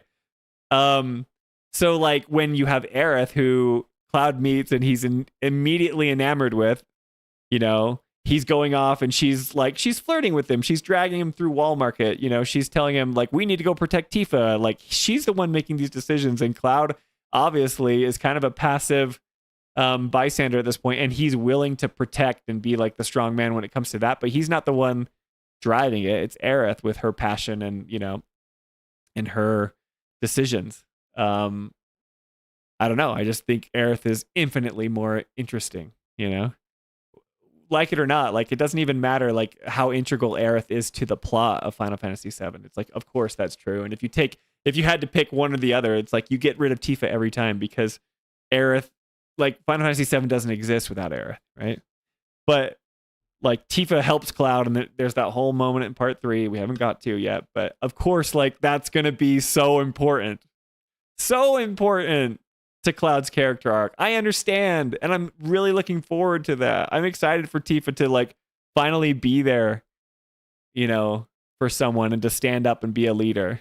But like, she just is not there, and the fact that people like the whole kissing scene in chapter 12 or whatever, and versus the holding hands stuff and Aerith, it's like, see, like, you didn't get a kiss. It's like, I don't care about that stuff. They use it as validation to say that their ship is correct or canon. It's like, I don't care. Here's the truth, guys. People can have multiple relationships with other people. I didn't just date Jolie, right? There were other people that I was attracted to, that I was interested in. And for some reason, the community like just thinks that like you can only like one person. It's very like romantic in a really silly way, like a hopeless romantic. You can't like anyone else once you have your crush or whatever.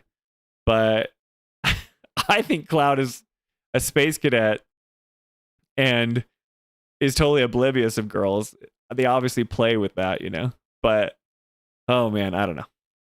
I've gone so far. Okay, rant over. I'm going to go back to the game. I'll read super chats.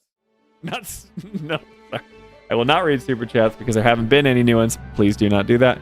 I want to catch up with chat. Okay, let's see here. Let's see. Yeah, shipping. I'm trying to think. There could be community. Cool. I'm glad you guys haven't talked too much, I don't think. Let's see. Alyssa says, like, I totally agree with you. The point that should fill at Tifa is someone who is very unsure of herself. Okay, I've read that before. Sorry, I'm just trying to catch up here. Okay.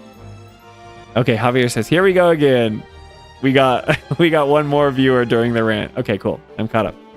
Alyssa says, this is the kind of way I like Tifa and Barrett in Remake. He pushes her, she pulls him back. Yeah, like they have, and that's like, but like, I don't have to put everyone in a box. I don't have to play matchmaker, right? I don't have to have Barrett.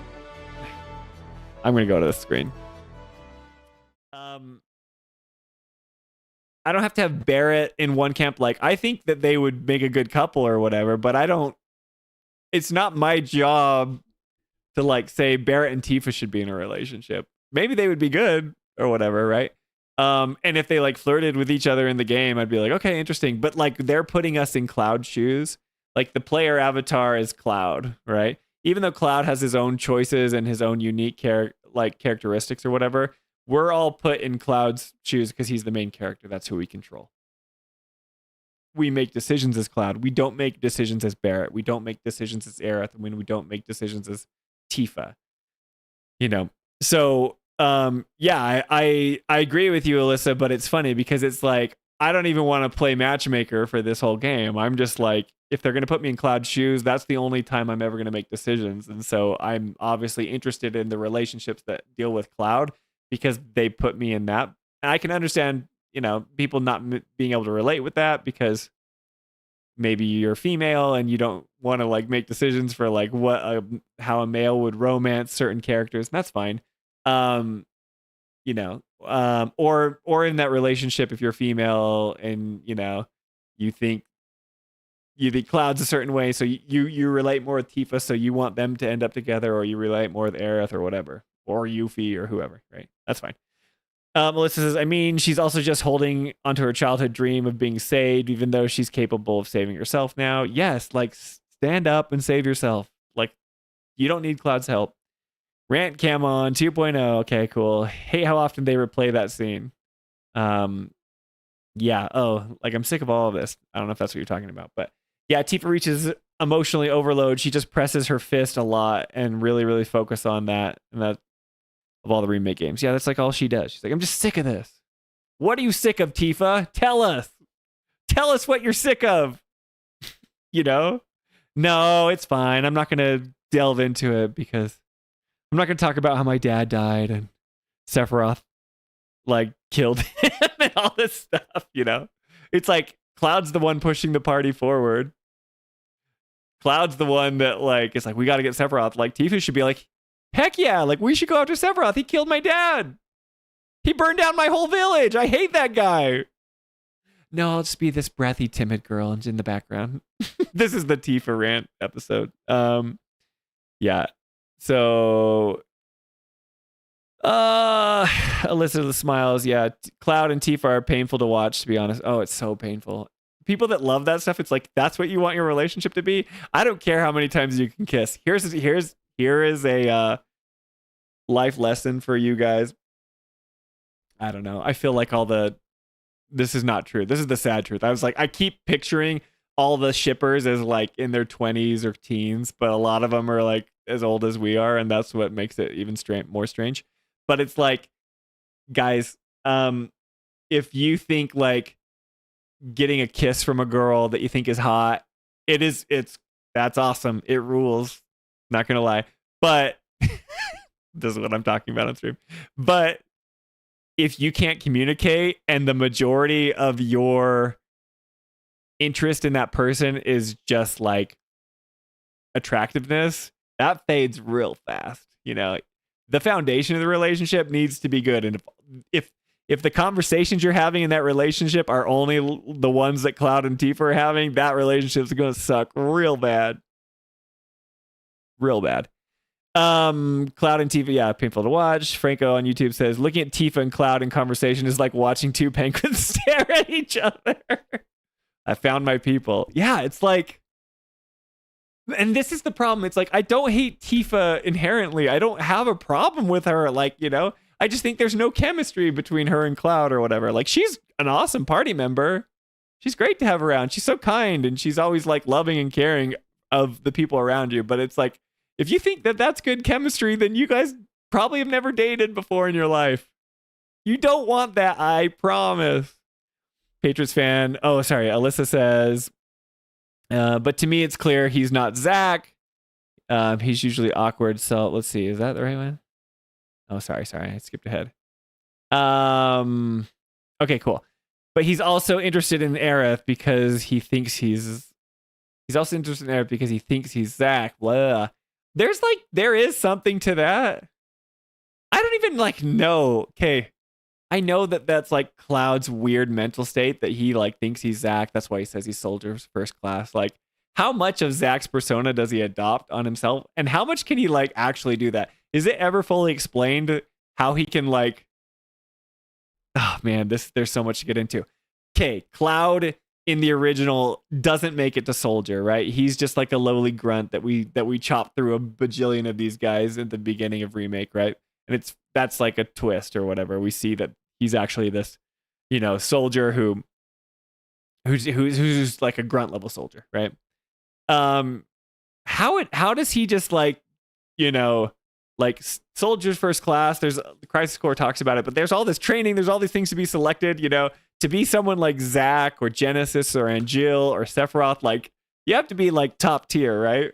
So I don't understand, like, is it all mental? Cloud's just like, I'm Soldier first class, because then he like does perform all the feats that a Soldier first class can do, you know? He's going up against all these people and he's kicking butt and he's rocking the Buster Sword. So how much did like metaphysically did he take on when Hojo was experimenting on him? You know, it's like, I know that he was traveling with Zack, but Zack recovers way faster than Cloud, and that's why he's carrying Cloud all around and has to save him. I don't know. That makes no sense to me, but I know that's like the twist, and I need to play the original to learn more about that. But yes, Alyssa's saying, but he's only interested in Aerith because he thinks it's Zack. It's like, I don't know. Like, I don't know anything about Zack, and I don't know anything about Cloud, because when I jump in these games, all I know about is what I see in front of me, and the girl that Aerith is more interesting to me. It has nothing to do about my previous memories or, you know, old nostalgia. I have two places. If I'm supposed to be put in Cloud's shoes and I'm just like seeing what happens, it's like, Aerith's more interesting. And that has nothing to do with anything else. Mr. Bigglesworth says, all right, I need to connect this to one of my own pet projects somehow. Spencer, would you agree that Lightning from the critically acclaimed Final Fantasy 13 is better than Tifa? I've never played 13, and Jolie plays it, and she just tells me that Lightning's not as cool as you would think. She's like, Lightning's cool, but I don't have an opinion on Lightning. I have to play him to find out. Franco said, she's talking to Alyssa. I never thought about that. Oh yeah, interesting. I thought that's one of the reasons people say they don't work. Even if it's just like Zack's memories or whatever that's like making him like Aerith. Like, okay, you take this fictional made up like memory thing that it's like, you know, like overriding Cloud's actual thoughts, right? It's like, it's either this fictional made up romance that he has for Aerith, or you go back to the awkward two penguins staring at each other relationship with Tifa. Right? Like, come on, guys. Come on. You don't want that. So no matter what, like, you can come up with whatever, but I'm just looking at the evidence presented before us, the things that take place, and then they're like, well, in the books, this happened with Tifa. It's like, I don't care. I don't care about the required reading. I think it's cool that there's supplemental, like, additional things to enjoy. But if they don't present the stuff in the main games, then I'm not going to do extra reading, to get like your theory. The developers need to show us in the main games who these characters are, and if they don't show us, and if I don't get who they're supposed to be by the main games, then I'm not going to get it from extra stuff. To me, it's clear he's not Zack. He's usually awkward self most of the time, or Sephiroth. Okay, cool. Here we go again, 3.0 rant cam. Thank you, Javier. I like now it tells me where I'm at in chat when we go to this. He honestly acts much closer to Sephiroth than Zack, outside of mannerisms. Either way, I'm still all for therapy. Yeah, for all these characters. That's true. They all need it. They all need help. Javier says, right, on Alyssa, I think Cloud is more like Sephiroth. I think maybe that's it's partially a reason Sephiroth's obsessed with Cloud. He sees himself in him. That's kind of a cool thought, And he's taking on all these personas. He wanted to be like Sephiroth. That's what he promised Tifa. He's like, I'm going to be a hero like Sephiroth and save you, right? On the water tower scene. The water tower scene? When awkward middle schoolers were talking to each other.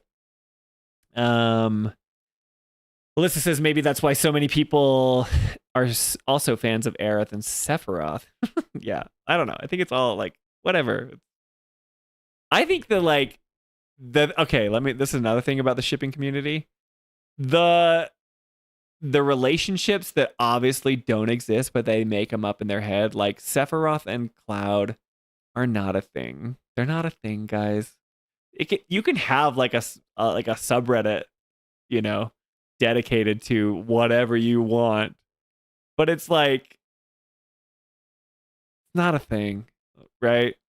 It reminds me of when I played Xenoblade Chronicles, and the main character is Shulk, and he has a love interest in that. But then there's this like guy that his best friend Ryan, right? And my brother-in-law's gay, and he's like, "Oh, I love Ryan and Shulk," and it's like, that's fine. I wish that were true for you, but that's not what they didn't write them that way. And you like the internet has like all their communities, and I'm happy for them. They can have and think about it however they want, but it's not real. It's not what the developers intended, There's things like that Cloud and Sephiroth like have, because of their awkward connection or whatever, but they're not a ship. They're not a ship. Javier says, the killer victim, the lovers of Final Fantasy, Alyssa. Yes. Not for me, but I guess it floats their boat. Yeah. See, they can like it if they want, but I can also say it's not a thing. Maybe that's why divorce is so popular nowadays. Divorce is lame. Get married, have kids, and have awesome families, and be good to your wife. Or husband. That's what I say. Toolman says, this is way too much lore to cover. I know, I got distracted again, Toolman. And I am not a lore guy, so I shouldn't be doing this. Cloud has absorbed nothing of Zack personality. He takes Zack anecdotes from being a soldier on his own, but he's not Zack. Yeah. I mean, he sees Zack perform. That's like the whole beginning of chapter 1 in Rebirth is just Cloud was there, but he's remembering all the things that, Zack was doing. Then he killed Sephiroth. Lightning, it's kind of a female Cloud. Yeah, I've heard that it's like she's just kind of like passive and, Listen to Spencer. He is the rom-com king. He knows stuff. I like rom-coms. Maybe that's why I care so much about this. Cloud isn't actually influenced by Zack's stuff. That's why in the original game, you can openly insult Aerith when you meet her. Right on. Yeah, see? Good, Cloud. Very good. Fill your hollow heart with rage. Yes, guys. I don't know. So, caught up on comments. I just think people need to chill and just accept what the developers do. See, like, here's something too. I like Aerith and Cloud better, but if I know that Cloud and Tifa end up together, and that doesn't bother me at all. A lot of people in real life get married to people that suck for them. That doesn't bother me because I'm not going to make that choice. If it were up to me, I would choose differently. And I also think, like, the events of the original game, I think it makes more sense, and Jolie argues this. If Tifa is like the one that Cloud ends up ultimately, I think Aerith is kind of the one that got away. Not that he ever would have ended up with Aerith, but like if you admit if you get online and say that like Cloud never had any feelings for Aerith, it like just takes away the emotional romantic weight that happens because of her death, right? It makes it so much better. The story's so much more impactful if Cloud has this romance with Aerith, even if it's just like a infatuation, even if it's just like a, you know, like his heart longed for like what if or whatever, because he's not locked into any relationship. He's just some mercenary and they're like saving the world, you know? People aren't settling down in this game. Newsflash. So it's like, it's all up in the air anyway, right? And so I know that he's not going to end up with Aerith, and I kind of hope that he doesn't. I hope that like the developers don't bend over backwards for these shipping communities. I hope that they just tell the story that they want to tell, and everyone should be cool with that because that's the story that like the developers wanted to tell. So Sephiroth and Cloud, not a thing, right? Maybe Clarith is not a thing because she dies and he ends up with Tifa. Great, you know? It's like, duh, like why can't we just accept that, you know? I think it's fun to have like a fan fiction or whatever, but it's just fan fiction. It's not real. I don't think they should be anywhere near, you know, the developers and influencing any of their decisions. So, Alyssa says, and yet there are people that do just that. What do you mean Sephiroth and Cloud are not a thing, Spencer? He sexually embraces Cloud in his trail and talk to him in his ear. Yeah, it's creepy. He's a weird villain, but they're not a thing. Not because of the story, but the romance. Yeah, say Spencer, are you doing the side quest on hard mode, right? In what chapter? I'm in chapter 10, but I stopped. I just play the chapter before we record, and we haven't recorded chapter 10. So right before we record chapter 10, we'll get into it, and then I'll play chapter 10 on hard mode. So it's the Nanaki chapter. You know, so I will be playing that in hard mode soon. But I beat every chapter on hard mode up until 10, and I plan on continuing to do so. I've done all the side quests on hard mode too. Mr. Beagle says, well, we'll know in less than 500 days. There we go, man. Crazy. We'll know. So yeah, let the developers tell their story, and everyone needs to freaking be cool with it, even if it sucks, even if it's not what you like, because guess what? This is not your game, it's theirs, and we just get to enjoy it. We can critique it, we can talk about whether we liked it or not, but your fan theory of like the relationship that you thought who should end up with who doesn't matter. And maybe it matters to you, and I don't want to take that away from you, but it doesn't matter. It shouldn't matter to the developers. They should tell the story that they want to tell. And if they want to tell a story with multiple endings and let you be with whoever you want, cool. I think that will be worse, but whatever. If that's what they decide to do, I hope it wasn't influenced by outside pressure. Great. Or if they tell a story where it's more linear, you know, great. But they already shown us that hasn't been the case because they couldn't commit in Rebirth. So that like ruins the payoff. So if she is gone, then it's like, it's so weird. It's like she's gone and then she comes and fights with you in the final fight. It's like they want to have their cake and eat it too, and they just can't make a decision. Anyway. Yeah, I will be doing all the side quests. I'm going to get the platinum trophy. It's going to be hard, but I will get it. Okay. I need more footage of you playing on hard mode. I could record my stuff, but Jolie has already got screen capped all of her stuff. So we don't incorporate my footage. It's just, you know, me doing it. But anyway, specifically the Kate Sith fights. That's true. Watch out for chapter 11. Okay, rant over. No more rant cams.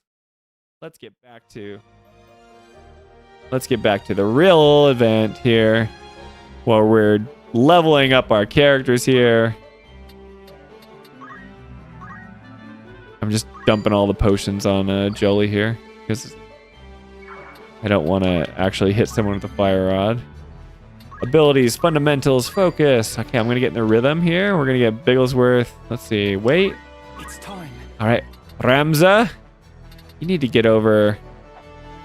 You need to get over there is where you need to go. But we'll do this for now. Abilities. We want you to chakra. All right. Oh, thanks for you guys. Is that what you wanted? You got away with it, okay? I went off on the shipping community again. Also, there's totally not almost 40 people watching now. Talking ship wars. You're so not welcome for the base. I don't care if they're here for that. I'm glad you're here. My intention is not to offend you or to be rude or mean. I'm cool with you guys, liking whatever you like. But don't expect me to just not say anything, Don't expect me to do that. Because I'll say stuff. I'm part of the community too. Oh, dude, oh, yeah, there we go. Abilities. Okay, now I can whack rams. This is what I really wanted. Oh, I forgot that Ramza had counter equipped and I just nuked Jolie. Oh, dude, and I think Jolie's the only person. No. We have Bigglesworth. He's got white magic, right? Oh, we're okay. Jolie, I just killed your character. I'm so sorry. Oh, that's funny. I thought because I remember when I didn't have counter equipped. Never whack Ramza with a fire rod. He'll just kill you in one shot with a punch. Man, that was pretty gnarly. You gotta admit.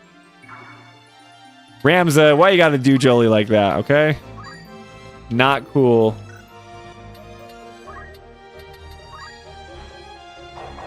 Okay. Laugh out loud. Had to restart my game. Let me catch up. Okay. I want to see you experience some more of the good story tonight. Oh, you're right. I need to get there, guys. Let me res poor Jolie first. Poor Jolie. Abilities. White magic raised. We need to get you back up, girl. You guys didn't want to come and see me grind. It's funny because I feel bad playing this game without you guys at all. I want to make sure that I play this completely with you along the whole ride, right? But and it's just silly little grinding things like this. I'm like, they're probably not gonna want me to do this, right? But I feel bad if I play the game without you. So that's why I'm doing the things I'm doing. Oh, you stay away from Jolie. All right, let's see. When does Bigglesworth go? And will you be able to fill in Alyssa's slot? Move over here. Abilities. Fundamentals focus. Okay. We're going to wait this way. We want Javier to do his fundamentals focus. I don't know what you mean by I almost had to restart your game. What are you talking about, Alyssa? Why did you have to restart your game? What did I miss? It's over! Alright, you need to do chakra? Why is it going only that way? Is it because... Oh, it's because of the stupid slant, isn't it? I was thinking I could get Jolie, but it's the dumb slant. Aya Poppy, 1371, good luck! Okay, I came for the fireside chats and to watch my character die. Dude, your character's never gonna die, Alyssa. I'll never let you die. You know that. You know that! Alright, well, that's not gonna heal you. I'll just do it here. Wait. Aya Poppy, what do you think about all this? Am I crazy? Are you a Tifa fan? Do you hate me now?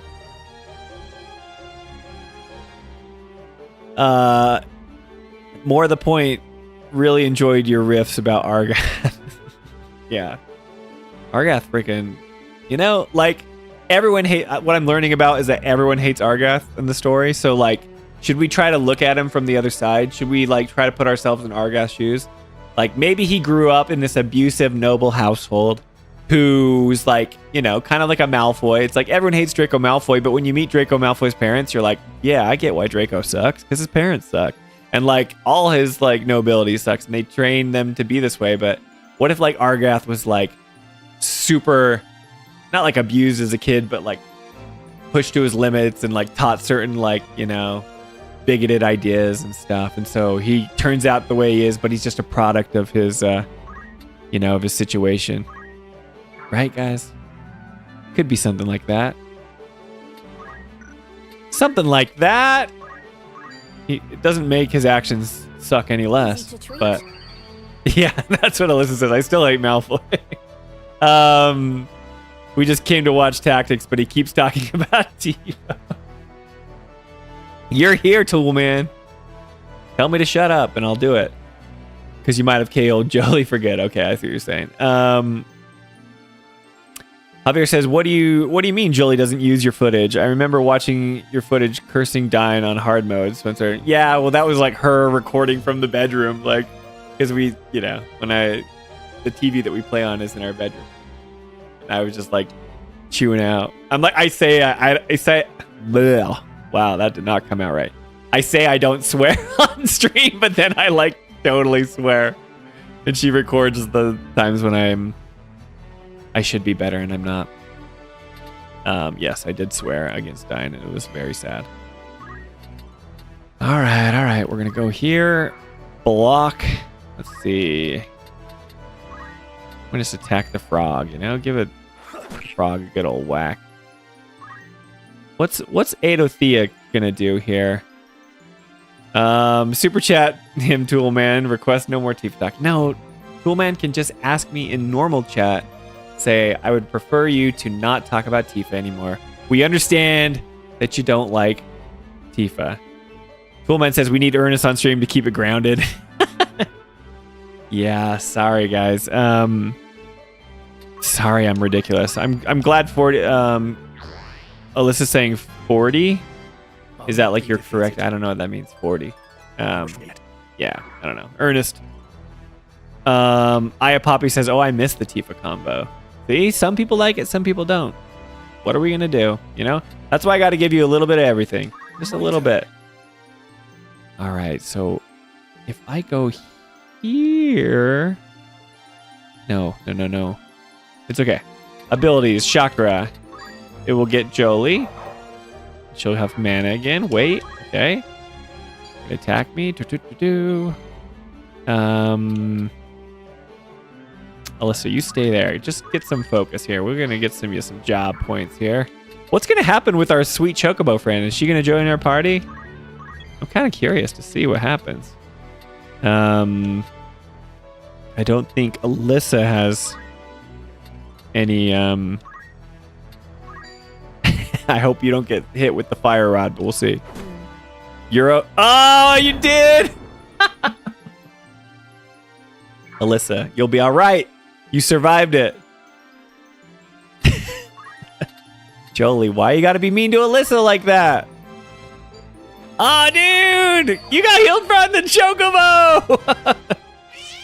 Oh, that's so good. We can win this. We're kidding you. The rants are part of the fun. Yeah, I know. You should be more like Tifa, Spencer. Don't swear. Aerith is the only one who swears, remember? That's true. I need to be like the person that I just claim to hate, you know? Why am I being so bad like that? All right. The goblin will be able to get away if I go there unless Javier can go over there, but then man, I don't like this. Well, he's protecting you, that's for sure. You guys don't want to see me do this. Let's just beat this frog up and we'll continue some of the story, all right? We got to see what happens anyway. Wait. All right, Javier. We'll let you do fundamentals here. Focus. Should I go get that chest? I should have had you go get that chest. Wait. It's time. It's over. Let's see. Abilities. Martial arts. Chakra. I got you. Just going after Jolie. Abilities. Let's get you focused up. Let's see. I'm curious how quickly this roster fills up once he gets a Chocobo. Super quick. I'm more curious when he realizes it's filled. Guys, I don't need any more characters. This is the crew, okay? We've locked in. All right, let's just let's finish it out with a Thundara right here. All right. We'll wait here. Mr. Bigglesworth, let's get you. Let's see if we can get a let's get a cure in right before the Thundara hits. it's gonna be after. All right, it's not gonna happen. It's not gonna last. Abilities. Okay, we're gonna finish this fight, guys. That's a good tactic. So I'm gonna give super chats to stop talking about Tifa. Simply genius. It's all part of the plan, Javier. Dude, I just killed myself. Victory is ours. Jolie, you went out. You went out in a blaze of glory there. All right, we protected the Chocobo. What's gonna happen? We're 2 hours in. Wait. See, we didn't get that Chocobo. Is it just like a friendly unit? Guest characters? No Chocobo. We're good. We're good. All right. Let's continue the story, y'all. This is going to be like some battle that I'm not prepared for, right? Let me level up first. All right, Monk. Tell me any Monk abilities. Breadcrumbs and gaming. I'm so sorry. I've been talking about Tifa forever. Teach me how to Monk Ramza. I don't know what Alyssa's saying. 45. She said 40 earlier. Are you talking about the viewers? I don't know. Mine says 23. Hi guys, welcome to the chat. We just ragged on Tifa for a little while. And we talked about shipping wars again. But we're playing tactics. And we're about to advance the story to hear that sweet, sweet, sweet old English voice acting. So welcome to the thing. Dude, I love these conversations. Shockwave, yes. Breadcrumbs and gaming comes for me whenever I need it. Releases spiritual energy, mighty enough to rend the earth. Deals earth damage to units in a straight line. I love it. That's why... what would I do without you, Breadcrumbs? Okay, Javier. I am here. We got a lot now. You want more aim? We can get aim plus 20, Javier. Is that what you want? Speak now. We are not telling you the number of viewers, Spencer. What are you telling me then? 45. 26. 208. I play that joke with my kids. I'm always like, how old are you? And I have a little 3-year-old. He says 3, and I'm like, 26? And he gets so mad at me. No! I'm 3! He's cute. What does Archer's Bane do? Let's see. Archer's Bane increases evasion rate against arrows and bolt attacks. That's what it does. We're letting Javier pick his abilities because we've named him Javier, as you can see over there. So you let me know what you want to do. We have equip crossbows, concentration. Nah, that defensive, more aim. Good, sir. Okay, more aim. All right, we're going to give you 900. We still got 385. We can equip crossbows and get some different aims if you want. More aim. Should we get aim plus 5? I'll just get the highest one we can get. More. Okay. All right. You've been... All right, Bigglesworth. Let's see. Time magics. We got 525. You're still a level 3 mage, so we gotta... By the end of this game, we'll be sending rockets. More. What should we do for the time mage? We've got mana shield, swift spell, reduces the time needed to cast magic spells. That's probably pretty good, right? Teleport for 3,000 JP. Allows the unit to warp instantly to a destination tiles. May fail when attempting to travel locations that exceeds the unit's movement and jump attributes. Movement cannot... That's pretty cool.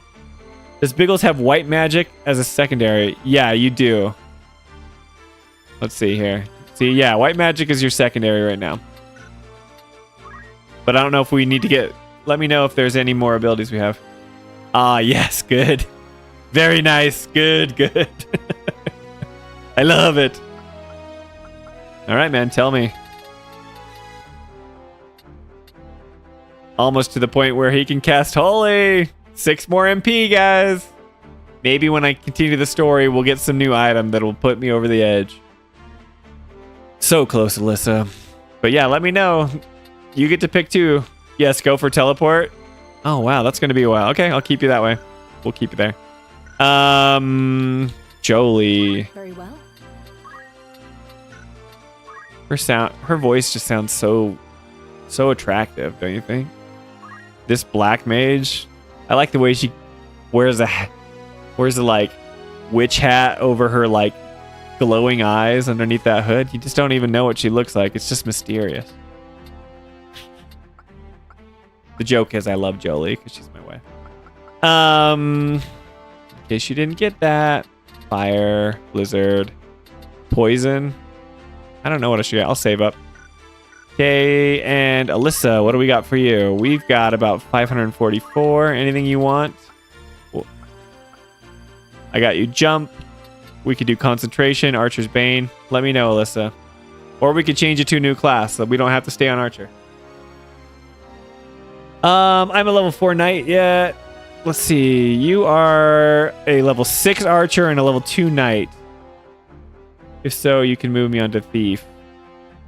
You want to be thief? Make me a knight. Okay. Do you want any pick one item or like one ability for me to learn before I switch over to thief? Because my job points don't transfer, right? So anything you want from archer before we switch? Mr. Bagel says, not staying time for long anyway, just collecting a few levels from 4 jobs. Okay. If you guys don't know, Ectogamut, or I call him Mr. Bigglesworth, he or she, I don't know. Mr. Bigglesworth, so I'm assuming it's he. He is going to make me into like a holy caster like this. I'm just going to nuke everybody from the entire playthrough. So yeah, they don't transfer, but they'll stay with the class. So it's okay if nothing is selected right now. All right. All right. Changing job to thieves. Look at this cute little thief and her bandana. I got the blind knife. Okay, what should I have equipped? Should I have aim, items, arts of war, or should I keep fundamentals so we have focus? Spencer talking about Jolie. She's so nice and amazing. I love her. I do love her. Guys, Jolie is the best. And I love her. I even love her in her black mage outfit. Even though I just named her, but she's the best. You're just projecting Spencer onto that Jolie black mage. I just love the way the black mage looks. Spencer talking about Ernest. He's an enigma of a man. He's making shirts and playing a mysterious part of Reaper. Yeah. Guys, I don't even know how you could reach out to Ernest. Like, we just have to find out where he is. I feel awkward just straight up asking him, be like, dude, are you, like, where are you at in the game? But maybe if, like, you guys left a comment on a video on, like, our next deep dive, because Jolie at the beginning of each deep dive, she'll be like, where's everyone at in the game? Spencer and I beat this game over a year ago, and, like, now it's almost 2 years. And where are you at, Ernest? And he's like, I'm somewhere in the game. So maybe on the next deep dive, when Jolie finishes this one, you guys should get in the comments and be like, Ernest, like, tell us where you're at. Like, have you finished it? Share your profile with me on PlayStation. Like, pressure him to try and then I can see the trophies you've earned and see what chapters you completed. Make it feel all weird. And then we can just point to the comments and say, like, see, look, Toolman TV from the comments is just wondering where you're at. Where are you at, Ernest? Then we would know, guys. Then we would know what Ernest is up to. I leave it in your hands. Okay, all of us will leave comments asking. He's not going to be suspicious at all if you all ask. They can ask on Instagram or TikTok, maybe. That's true. That's where he's in charge of. He'll respond. That's the best way to get a hold of him. He may or may not have finished chapter 9. There's no way to know. Like, this is the sad part. I love Ernest, but I don't even know if he's like watching someone play through it and talking about it. He told us when we recorded the chapter 9 episode that he did a lot of research. And I'm like, does that mean that you like watched someone play it? Or you like watched what people said about it? Like, what research other than playing the game did you do? You know? A little bit sus. Tad bit sus. That's where he's right. Instagram, TikTok. If not even sure he's actually playing. I'm not even sure he's actually played chapter 9. I think he has. I will give him the benefit of the doubt that I think he has. But Alyssa, what do we want? Aim? If you answer it, I don't know. Pop in here and tell me if you want aim. I'm going to put you on aim for now. Speed surge. It wasn't even equipped. How embarrassing. We worked so hard for that. Leather cap. Fundamentals. Okay, you want me to have focus. All right. All right. Little thief. Anything I should learn? Steal gil? That's a good way to... I could just steal money from people and get job points, right? Keep my focus up. I could just do steal gil. It pilfers gil from adjacent foe. All right. Got it. You want me to steal heart? Anything else? So you can afford more stuff. Okay. What about steal heart? Ernest, this is what Javier said. Ernest replied, he hasn't started the game. He's watching a streamer and and the streamer is in vacation, so he is waiting to continue the game. Laugh aloud. Kidding, love Ernest. Yeah, we love Ernest. Spencer is low on gil. Do we need more super chats? Stop. We were done. We got enough super chats for tonight, okay? No more. Franco's in Australia. What time do you think it is? Okay, what is it? What time is it in Australia right now? I'm not going to look it up. I got to focus on what I'm doing. We want to get movement 2 ultimately. Okay, cool. Well, let me know if you want me to get something else, but I'll leave you there for now. Okay, I think we're good, right? Let me go here because I feel like they're going to do a story moment. Do I need to switch over? Let's see. Outfitter. You guys make fun of me. I always got to have my potions equipped. Got to make sure I'm at 10. All right. We've got my stuff here. Okay. Get ready for the best voice acting of your life. I do love the voice acting in this game. I think the voice acting just, even though it's like a remake of the game and it's pretty faithful, I don't know, just our generation has gotten lazy. We listen to podcasts, we listen to audiobooks. When I have to sit down and read text going across, I get tired, and sleepy. If I was playing this game on my Switch in bed, I probably wouldn't make it. But when I listen to someone perform it, I'm like, oh yeah, this is interesting. It's bringing life to characters. So, oh, Jolie says, save your game. I'll do it because I love you. All right. Let's replace chapter 4. I only have 10 save slots. I'm not going to use the 50 that they give me. All right, it's saved. I got 10:06 p.m., so I'm not always good, laugh out loud. We want to get movement 2. Okay, that's okay. Remember not to save. Well, I got to do what Jolie says because, we're a team. We have totally gotten lazy. I used to come up with voices of the character myself. Yeah, that's true. That was something that was fun because then you could just talk out loud, right? I just miss those bandits we fought at the beginning. Like, oi, you cheeky little blighter, what are you doing over there? I wish they all talked like that. Cheeky little blighter. What does Mr. Bigglesworth say to get Robin Hood? Robin Hood. All right, you don't want to hear me try and do accents because I suck at them. I used to come up with voices of my characters. Yeah, now if they have no voice lines, I skim through them, sometimes forget what's even happening at times. It's true. But guys, the voice acting is so good. Let's listen to it now. Oh, let's flee from the counter. We gotta see what's up. All right, get ready, guys. The Dice Dog was hurt. I'm told you handled your duties most efficiently.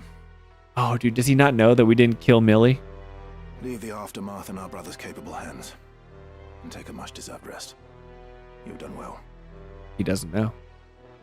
Robin Hood, that's right, Mr. Bigglesworth, it was you. For me, my wounds are not as grave as they might seem. We still got Ben Starr, he's not gone. Lord Brother, what of Tetra? I would have said Tetra. The Order of the Northern Sky will begin a full-scale assault on the brigade as soon as their garrison is found. Oh, jeez. But the enemy is routed. Even counting those fled, less than 100 of their number remain. Is Rams upset here because he kind of had a change of heart moment when he was fighting Millie? He's like, what we're doing is wrong. And so Dice Dog's like, what's going to happen to Tetra, right? They kidnapped Tetra. So is Ramza right now saying I'm not on board for sending our entire garrison and destroying all of them. I don't know. Toolman says they definitely used a random letter generator. for the names in this game. Oh, for sure. Turn up the game volume a bit. Thanks, Joe. All right. You want to hear that? Let me know if that's too loud. Let the professionals do the voice acting, guys. I'm not so sure my ears can take any more of this amateur voice acting. When you say guys, you're acting like you can't actually hear Mr. Bigglesworth's voice coming through. You know, when he's saying Robin Hood, the only voice that you can hear on stream is mine. So what are you trying to say, Javier? You don't like when I say cheeky little blighter? It probably was pronounced like how you said it back in the age. But I imagine. Okay. Well, I'll be quiet. Okay, Jolie, tell me if the volume's better now. The leader yet eludes us. But time grows short for Wheatgrass foals. And for Tetra as well. You would leave her to her fate. Oh, he's concerned about Tetra. Great. Thanks, Joe. So good to hear from you. I love you. Well-being. Wait, I've taken measures to ensure. What did he do? The attack waits upon her safe return, however long that may take. Oh, so he says... Tetra is as a sister to me. I would never turn my back on her. It's good to hear you, Clive Ross. I mean, Dystar. Listen to the music. It's so dramatic. Think matters through, Delita. Where would you even go? You must calm yourself. Okay, I'm a little confused. Why is he just like freaking out because we had this change of heart? That's what I was asking about before. So why is Ramza being like, Delita is leaving? Did he say he was going? Or is he saying, think this through, like, where would you even go? So he's not being commanded to go fight with House Beowulf, right? Oh, okay. Thank you, Alyssa. Tetra is Delita's sister. Gotcha. So he's like, I gotta go save her, right? Cool. Calm myself. My only sister is taken by cutthroats, and you would have me calm? But like, Delita was kind of like on our side, but now he's like ticked at the Corpse Brigade, right? I would have you obey reason. We know not where to begin. To search now would be fruitless. Oh, man. Fruitless? You speak of my sister's life! I love You it. heard my lord brother. He said he would not abandon her. But there's little we can do. Delita, I cannot breathe. Dude, do you guys hear that voice acting? There's no way in heck that I would have ever read it like that.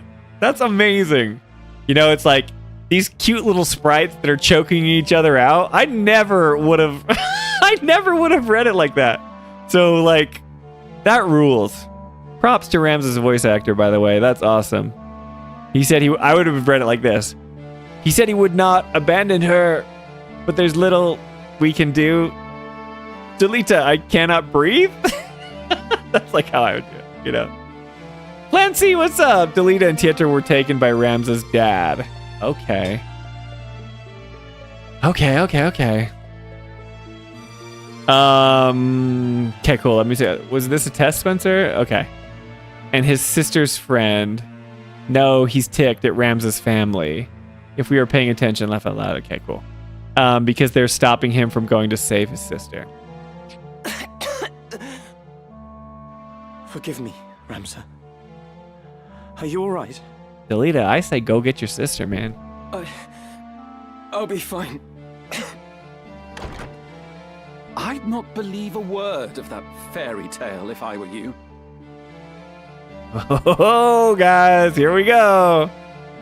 We got to remember, Malfoy or Argath, he was just raised poorly. He could be a good person, you know, but his actions now, he's an adult. He's responsible for what he says. Let's see what he says. You call my brother a liar? I do. I would not go out of my way to rescue some common maid. Dude, Delita, you need to, like, sock this guy. What did you say? Yeah. I said he would be a fool to hold back an army for fear of spilling a few drops of your common blood. Oh, they were like, he was like asking for Delita's help. He's really just letting it all out, huh? Why, you? Oh, he does Stop sock this, him. Delita! No, don't stop that. Give him another one. Release me! Damn you, Ramza! Release me! Oh, I can see how they, like, there's a rift. We knew it was getting, yeah, hey, it's Malfoy. A grown man who knows right from wrong and is still a little curse word. Burn! Drop the mic. Yeah, this is getting intense. Thank you for having me advance the story. You were waiting for this the whole time, and I'm just crashing out about Tifa. It's as I've always said. Common blood, common man. You little weasel. You'll never be more than you were born, Delita. You don't belong in our world. You should be licking our boots with the rest of your ilk, churl. Wow. That does it. What you gonna do? Enough, Delita. And you as well, Argath. Yeah, Open let's your reprimand him. eyes, Ramza. Delita is not one of us. It isn't proper that you should mix with such as he. Surely you see that. Delita is my friend, and a dear one. We've been as brothers all our lives. And that blinds you to the truth. You're a man This is grown, really good. Ramza. It's time you left the playthings of your boyhood behind. Whew. Why is Ramza grabbing Delita that way? They've been brothers all their lives. Don't you recognize a good old brother bear hug when you see one, Javier? We are great.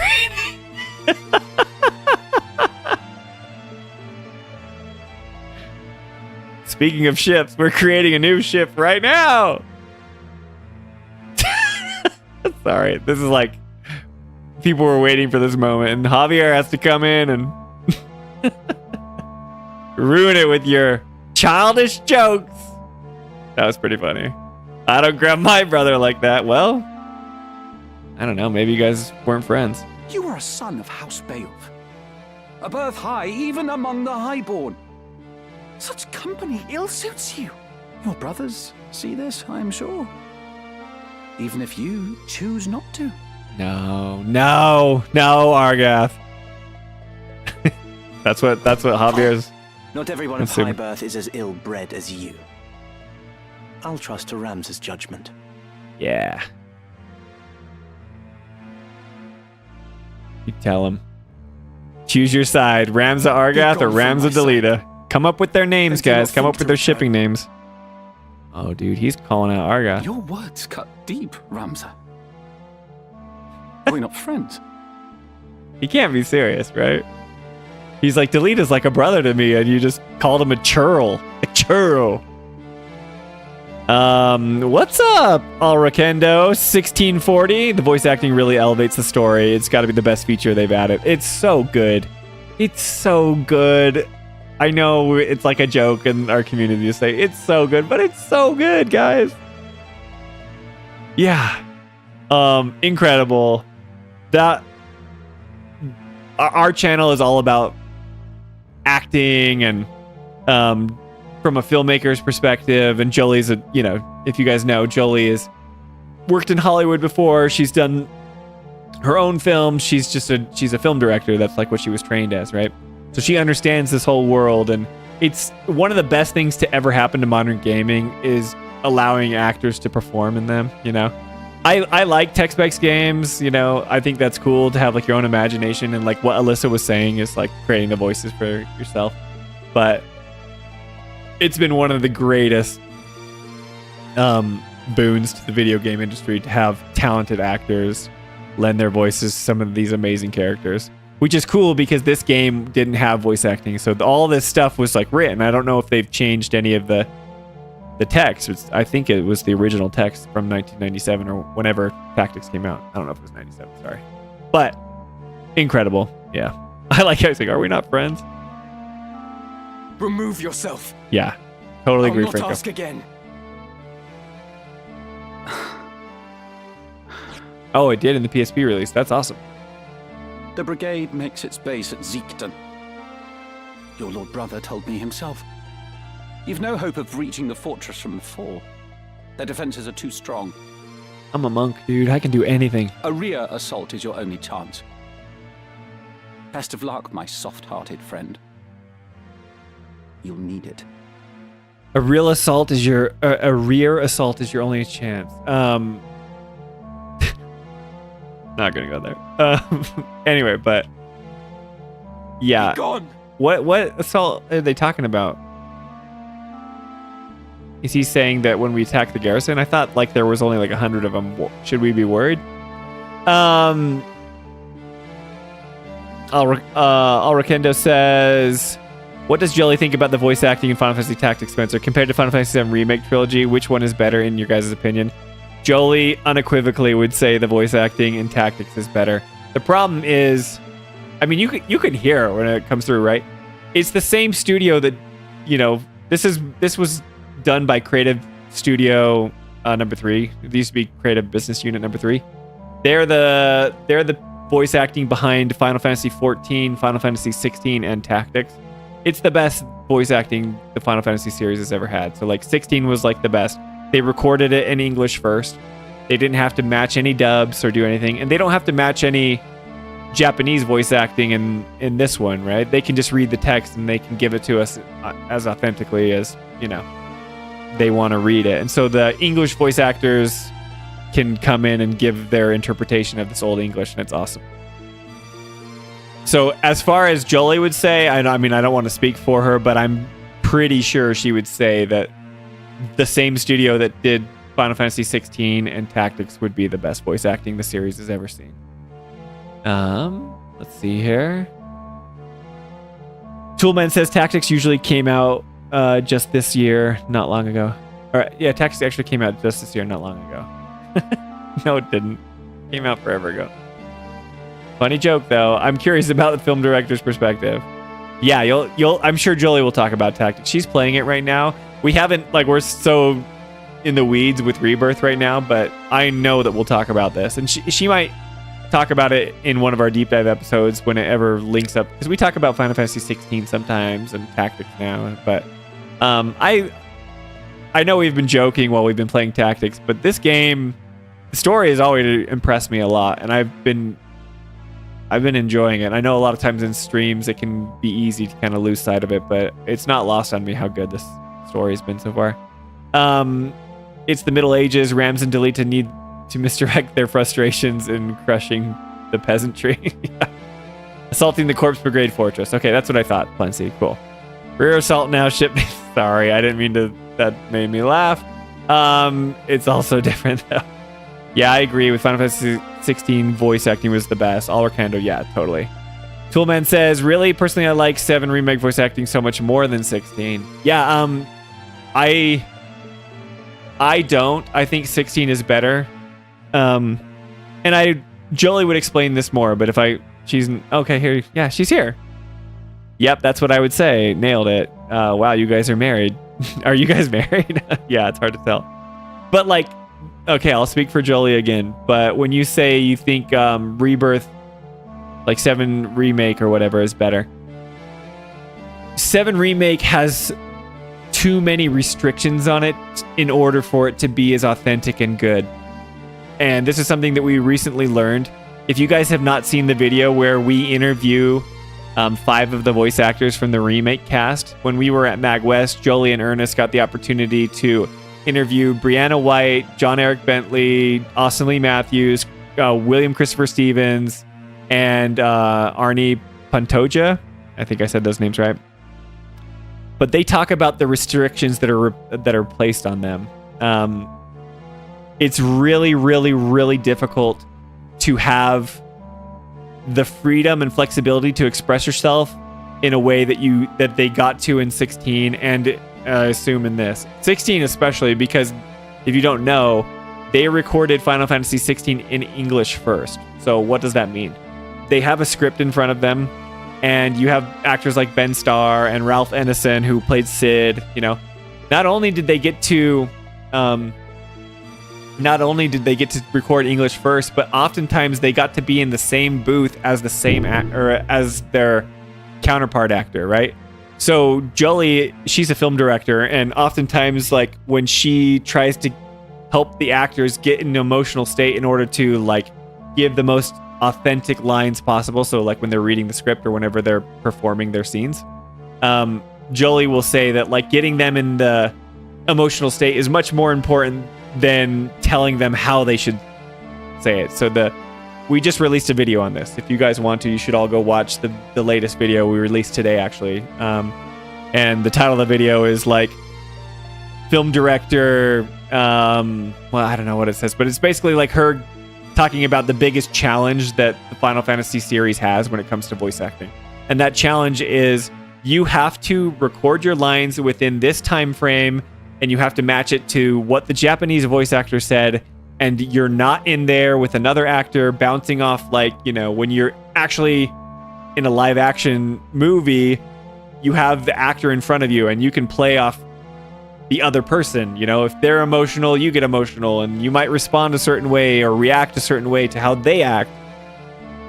Final Fantasy VII Rebirth, you just have John Eric Bentley by himself in a booth, and he has this, you know, this time frame in order to say what he needs to say, and it needs to match kind of like the Japanese voice actor had already done, and he needs to give them like 3 different takes, then, you know, while he's in the booth, and there's director there that's saying, okay, do this and this. So they're asking for like result direction, which Jolie talks about being a bad way to direct someone, but they kind of have to do that. So they are hamstrung. It's like they're doing it with one arm behind their back, you know? Whereas Final Fantasy 16 didn't have any of those restrictions. That's why it's better.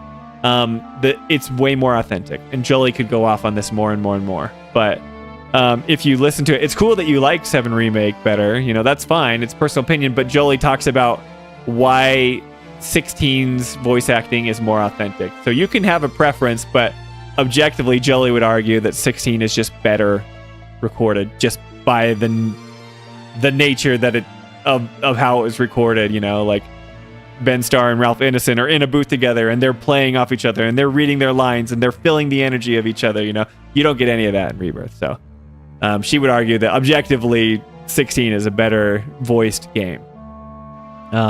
Anyway, so that's my thing in there. So let's see what you guys said. Yeah, Jolie said, yep, I would say that. You guys are married, right? Hard to tell. Okay, so it's kind of looks that way, Alyssa. Okay, you guys are nice. Javier says, it kind of looks like we're married, yep. Lavalad, so happy my twin found his perfect partner. Jolie is the best. I've loved her for such a long time. We've been married for 11 years. I've loved her longer than that. Like Ramza just did, laugh out loud, restricted by syncing. Yeah, exactly. I see. They got to ad-lib more in 16, my understanding. Yeah, totally. Like there's no restrictions on them because they recorded the English first, right? They have the script in front of them, but then they get to like record what they feel and say. They describe Ben Starr helping to shape his character, almost help write it. Like, no, like when Barrett says, we have a clip at Mag West when John Eric Bentley said, I didn't want Barrett to be a caricature, but he only had so much power to prevent that from happening because he's just delivering the lines in the way that he can based off of that time frame, like you were saying, right? Plan C makes, yeah, he was restricted by syncing. He already had to do it within a small window. Whereas like Ben Starr helped shape who Clive is, and then the Japanese voice actor has to match what Ben Starr did. So Ben Starr is Clive. Yeah. So thank you, Mr. Bigglesworth. Ulrikendo says, already watched your latest video. Some great insights from Jolie. Awesome. Yeah. Like she's incredible, guys. Like she knows what she's talking about. We're never like when we say like this voice actor didn't do as well, or this voice actor could, you know, and a lot of people are like, they're like my favorite. It's that's okay if it's working for you. Good. It's like I made that joke in the video. I say we don't like videos, or we don't watch movies anymore. We just critique them, right? It's not true. We do enjoy movies, but we understand more about the craft. And Jolie says it's like a professional basketball player is going to notice when people dribble and like take free throws and stuff. They're going to notice things that are wrong in an amateur person, right? Jolie that's her world. She understands it. So she's just kind of telling you guys from her perspective what it's like to kind of see the differences in voice acting. but we also learned more about all the restrictions that the voice actors for the dubbed version have to go through, and we have more respect for them. Alricando says, always curious about how directors help guide the actors to be in the right emotional state. Yeah, if you watch the video, Jolie talks about how she does that for some of her actors. Pretty sure Jolie's future bestie Ben Starr said they changed some things based on how he delivered lines, even though he got to change some lines of reactions. Incredible. So these are just more examples of why 16 is the most authentic Final Fantasy ever recorded. Even with the restrictions, they did a great job, in my opinion. Totally. Like, that's what's incredible. That with the restrictions in Rebirth, the fact that they did such a good job just speaks, highly of all the actors involved, even the ones that we criticize sometimes.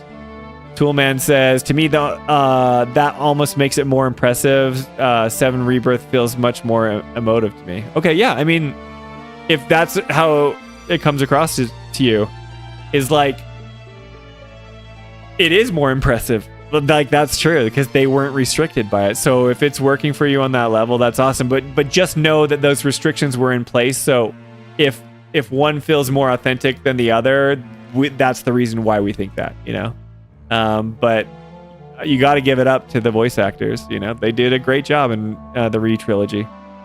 The new video title is not why you should not like Team. I can't put that. It would probably get more views. But I want to... When I'm making a video title, me and Jolie go bounce back and forth in video title. It's like, it has to be true, but then it has to be clickable, I don't know. We're still playing the YouTube game. We just want people to view our content. We think we have good content, right? So yeah, Mr. Bigglesworth says to Toolman, well, it's certainly a credit to their craft, even if in the end result is the same. Totally.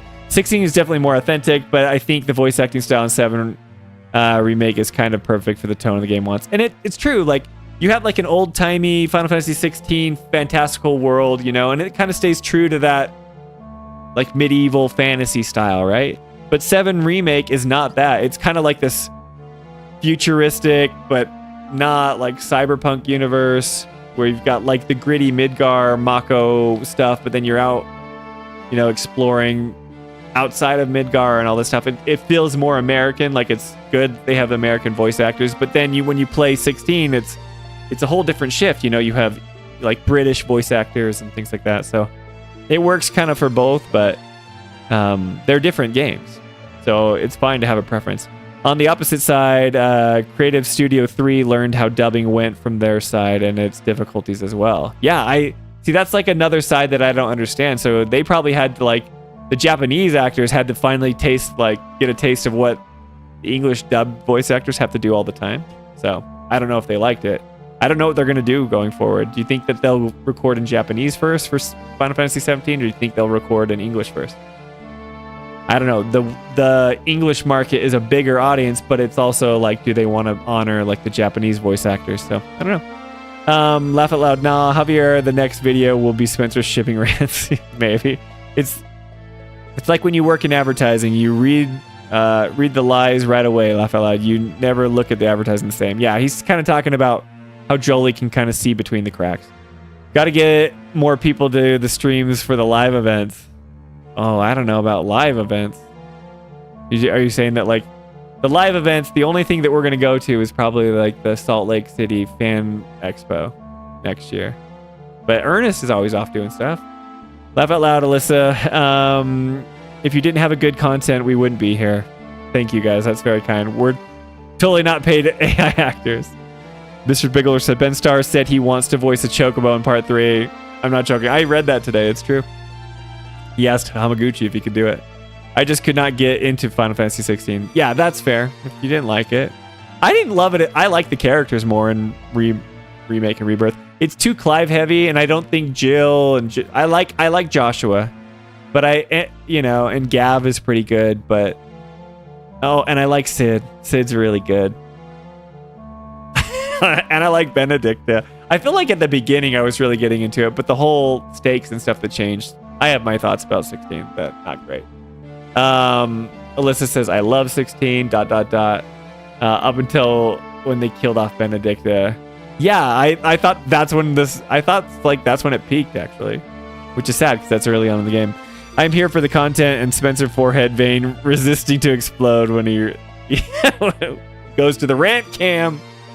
No, I mean these streams. Oh, okay. You are live, aren't you? Yes, we're live. I thought you meant live events like we're going to be in person. So. I don't know. We're not there yet. If he is not live, he is clairvoyant, Alyssa. Yeah. Anyway, so thanks for talking about the voice acting. Let's hear more of it, shall we? Let's continue and hear about what these guys have to say. 16's core cast was very good, but many of them felt underutilized. Yeah, Jill especially. We have issues with Jill. It's like the love story with Clive and Jill. It's like they even let you kind of choose if you wanted to be with Jill or like the healer, Tatiana or whatever her name was. By the way, I am Team Ramlita. Javier, I expect you to make a Twitter account about Ramlita and ship those guys so hard. Instead of turning around and bringing Ultima in. Yeah, they shouldn't have. Ultima's lame. I could go off on 16. I don't know if now's the right time, but like, yeah, it's just like it's building up so much good momentum with what's her name? Annabella betrays you. All this stuff that's happening with the political intrigue, and then they just ruin it because you have to fight God at the end. It's like, no, it could have been so good. Anyway, Benedicta was just misunderstood and did nothing wrong. Let's get into it. Yeah, Benedicta and Argath are like the same, guys. Benedicta is more tragic, which feels bad. Don't forget the awesome hug profile picture, Javier. Yeah, get that in there, Javier. Oh, I will not forget that moment that started all this. His mom ended up being such a letdown. Yep. We'll get into 16. We'll have to talk about it. Anyway, okay, let's listen to more of these guys talk. Get out of here, Argath. Yeah, throw your hands up and shake your head. All right. Hey, it was the end. Guest departure. Argath is no longer... I like how he's a level 4 and we never gave him anything. He's the level 2 squire. And he only has 297 job points. Spencer, special 16 rant stream. I feel like... You know what? Hang on. Some of the things that... Here, let's do this. Oh, look at all these places we can go to. Hey, that's the fortress. That's the Corpse Brigade fortress. New rumors available. Okay, let's talk. Yeah, I feel like I come off across as like I'm very negative on Final Fantasy a lot. Don't get me wrong, I really love these games. You know. Javier's going to say something about Rant Cam 4.0 or whatever. Let's just chill for a second. I'm critical of these games because I really enjoy them. I'm new to the Final Fantasy 7 series, or sorry, Final Fantasy series, not 7. Although 7 is like its own, universe of games. I love gaming and I love JRPGs. But I didn't grow up playing Final Fantasy games. I didn't have a PlayStation. I had a Nintendo, and famously they left Nintendo right after the Super Nintendo era, and I didn't have a Super Nintendo. But we critique these games because we love them, we're passionate about them, and we want them to be better. There are things about Final Fantasy 16 that really disappointed me. Some of the stuff that people like online, like the Titan Lost fight. If anyone thinks the Titan Lost fight was like awesome, it's like, no. That thing was a hot, over bloated, over budgeted mess. The music was weird.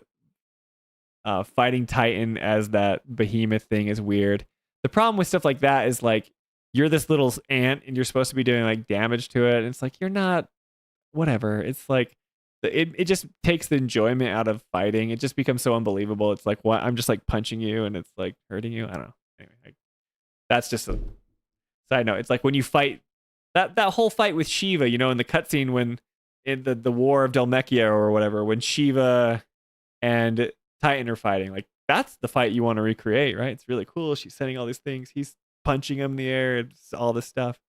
And then when you're Ifrit and you're fighting Titan Lost, it's like, spectacle for spectacle's sake is not good. This is like the same problem with Advent Children. This is the problem with most video game bosses. It's like, we need to ramp up the stakes because you've been leveling up your character, so now you need to fight a mountain. It's like, you don't need to fight a mountain, and you actually do that in Final Fantasy 15. The story is one of political intrigue and all this stuff, but they just lose the plot, and they want to make it about something different, and then they just pull a 180 in the middle of the game, and it loses all momentum, and they sacrifice character moments to push Clive into this weird Ultima connection, and we're supposed to care at the end. The end of 16 is so funny because like there are so many things they do right, and this is very true of Final Fantasy games all the time. They have the music, which is always on point. Find the Flame, Clive's theme, like dun dun dun dun dun dun dun dun dun. It's so good, and they're like, and Clive is giving that speech to Ultima at the end, right? And he's like, "You're living in a fantasy, and I'll be your final witness," or whatever. It's like all nerdy, but it's like it's paying homage to the series that we love, and like, you wish that like Ultima was some other person that you cared about killing at the end, right? If you've played 16, the end, you punch Ultima at the face at the very end. It's like everything's working, everything's running on full cylinders, but except for the storytelling and the villain. I don't care about this no-named, ambiguous, androgynous, like alien creature. I don't care about you. I don't care. I don't want to fight you. I wanted to deal with Annabella and the racism that was going on with the bears, right? I wanted to like solve that. And you can have like higher stakes, but it just doesn't make sense. Joshua goes to all these lengths to stop Ultima, which doesn't matter. And it's never understood. And it's just this ambiguous mess. And it's like, okay, this is the problem with a lot of Final Fantasy games. And this is what I'm saying. We critique them a lot because we love them. It's like they get so close every time. And then they just like, they make the most baffling decisions. And it's like, all this could be fixed in the writing, right? Have a defined villain, have like a hero's journey or an arc that you want the main character to go on, and have awesome characters. That's like a recipe for an amazing JRPG. You always get party members, and they can bring dynamics, and like, yeah, bring back romance too. Like throw in rom-com Spencer talking right now, right? Like throw in like tons of romance, like Tidus and Yuna levels of romance. Like let's bring that back to Final Fantasies, okay? Not this weird Jill Clive romance where they get stranded on a beach and they're naked and they're like, I guess we'll love each other. It's like, I don't know. Like, spend time on the characters, on the story, make it make sense. Make the villain someone that you want to fight. Because in the end, right, when I'm punching Ultima's face and it says 9999999, and I know that's a callback to like, you maxed out your damage, right? And so, but it's like, I don't care. This is why Mass Effect 1 is like the best game, because you hate the villain and the villain's intentions or like motives are clearly defined. This is why like when the best, like, I don't know, like the best books, the best, I don't know, when you have a villain, like this is why everyone loves Dark Knight, right? Everyone loves it because the Joker's such a good villain. Like the villain's more interesting than the antagonist or the protagonist. Like do that in Final Fantasies. Give us a villain that we like actively hate. That's why people love Final Fantasy VI, because Kefka Palazzo is this insane like madman who wins, right? And you have to like the Dark World and all this stuff. That's why people love 7, because Sephiroth is like this, I don't think Sephiroth is as good as maybe Kefka or whatever, but like Sephiroth is one of the like goats of video game villains. Like people know who Sephiroth is because he's a good villain, When your villains don't serve that purpose, like it's always going to be lacking. So fix that first. Like get that right, you know? I hope Final Fantasy 17 like has a clear direction of where they want to go and that all things make sense and they don't make these weird choices because they get so close. The music is going, the combat is amazing. Like I feel so amazing, and then the voice acting is incredible and everything's coming together, and then it's just this like wet fart at the end. So I don't know. I have issues with 16. There's my 16 rant. But I say these things because they get close, and I loved 16. I had a great time playing it, but there were things I obviously would change. And everyone says, well, give better, like, you try writing a script like that. Obviously, I couldn't do that, you know? But don't expect me not to critique something if you put it out for, you know, the mass market. You ask me to buy your game and, you know, enjoy it. Yeah. Please enjoy this game. All right, I'll enjoy it, but I'm also going to tell you what I think. Let me catch up on some chats here. Let's see here. All right, okay, I think I caught up. 16's core cast, yeah, underutilized. She should have been the ultimate villain in 16. Are you talking about Are you talking about Benedicta, or are you talking about Annabella or his mom? Whoops, just dropped my water bottle. Good thing I drank it all. By the way, I am Team Ramelita. Okay, yeah, okay, sorry. Instead of turning around and bringing Ultima in. Okay, yeah. Benedicta was just misunderstood. Okay, I think I read some of these things. Okay. Spencer, there it is. Spencer's special. Okay, the world is your oyster now. Sorry, I'm trying to catch up on chat. Like it when you guys comment, it moves it. Argath, I mean, I wouldn't say negative. Passionate. You're passionate because you care. Yeah. But like I just critiqued the shipping community, right? They're passionate because they care. But what I care about is more important. That's not true. Here we go. Rant Cam 4.0. I knew you'd say it. Thank you. I'm not counting, by the way. Yeah, you're not. Plan C says the most divisive thing I've seen on your deep dives is if when Izo will get the cake from Barrett. It's not gonna happen. Jolie's psychotic if she thinks that like there's gonna be this moment where Izo gives Barrett an egg beater and he bakes a cake for everybody. Like that would be hilarious and super weird and funny. That's not happening. I'm just like you, a former Zelda dude, Spencer. Yes, Javier, we relate. Final Fantasy 16 had some big issues, but I loved it still. That's the Final Fantasy vibe a lot of time. Yeah, it's like, why do we always feel that way? Why is it like we can't just unequivocally say like that ruled? And I know that's hard to do. They're promising it for the part 3. It's, you know, ending. It's going to satisfy all our hopes and dreams. Alyssa says Final Fantasy wouldn't be what it is if Torishima wasn't passionate enough to tell Sakaguchi its shortcomings as well. Okay, cool. See, I feel like you know more about the history of Final Fantasy. Maybe he will get the cake, Plan C. No, he won't. I should have been Clive. It should have been Clive and Josh's mom or Benedicta. Gotcha. Yep. To me, it's really where the story was. Toolman says that was a weird part of 16. They just don't give much time to Jill for much of anything. Romance fell not fleshed out. Yeah, Jill had so much potential, and Jolie calls Jill furniture. She's like, she's just furniture. She's just there. You know?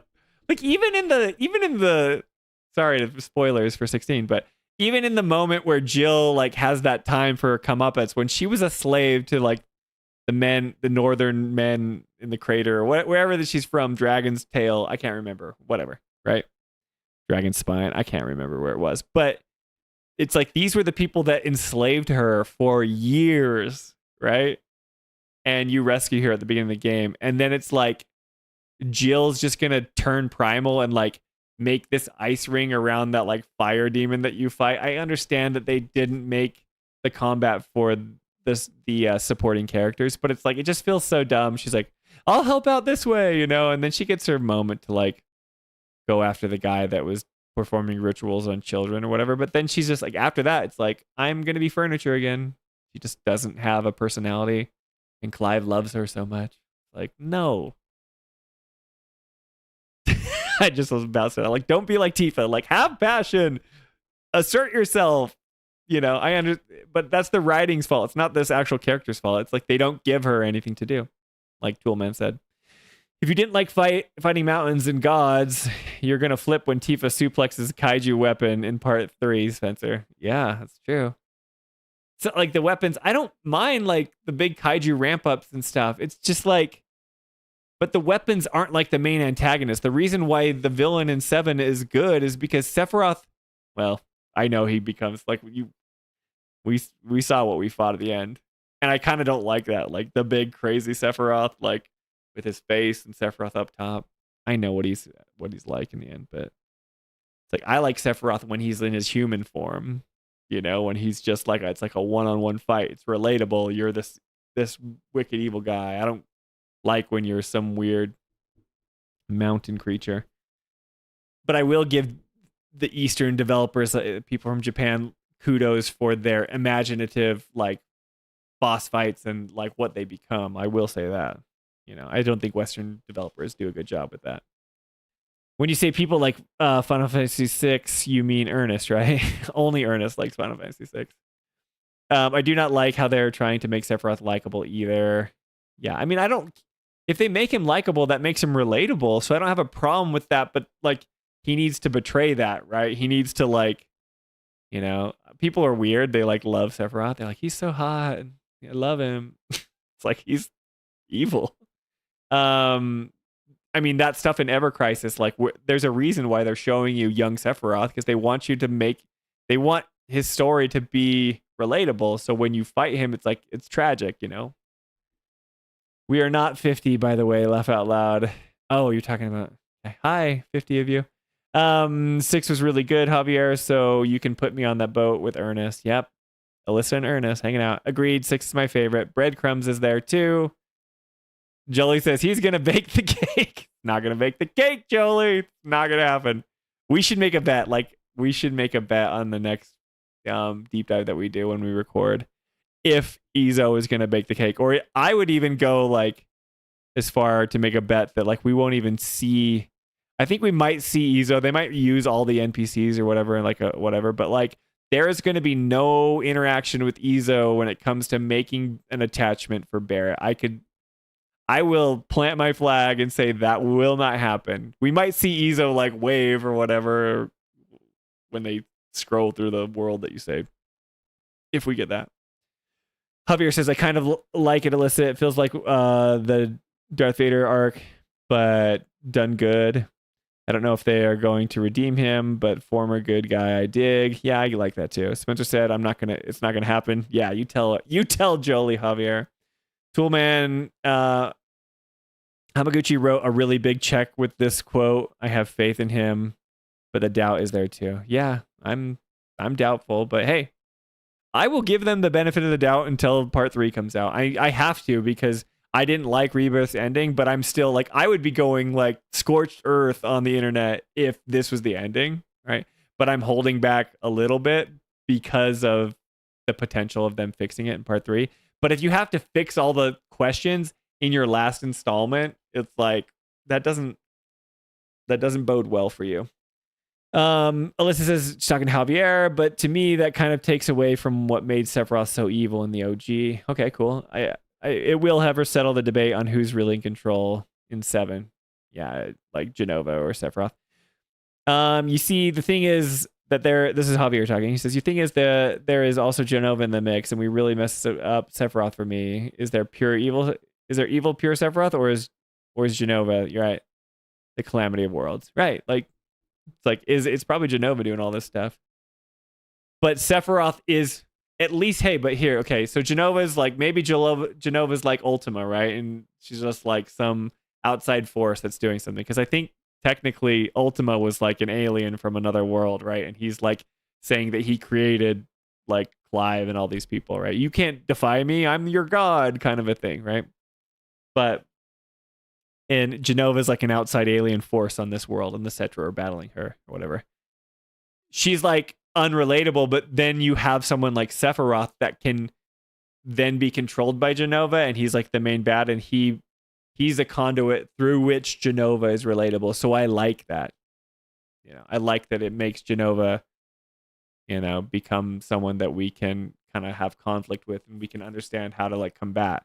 Because if it's just some all-powerful alien force that has like these crazy abilities, it's like, well, what am I supposed to do with that? But a guy with a sword, I know how to fight that person.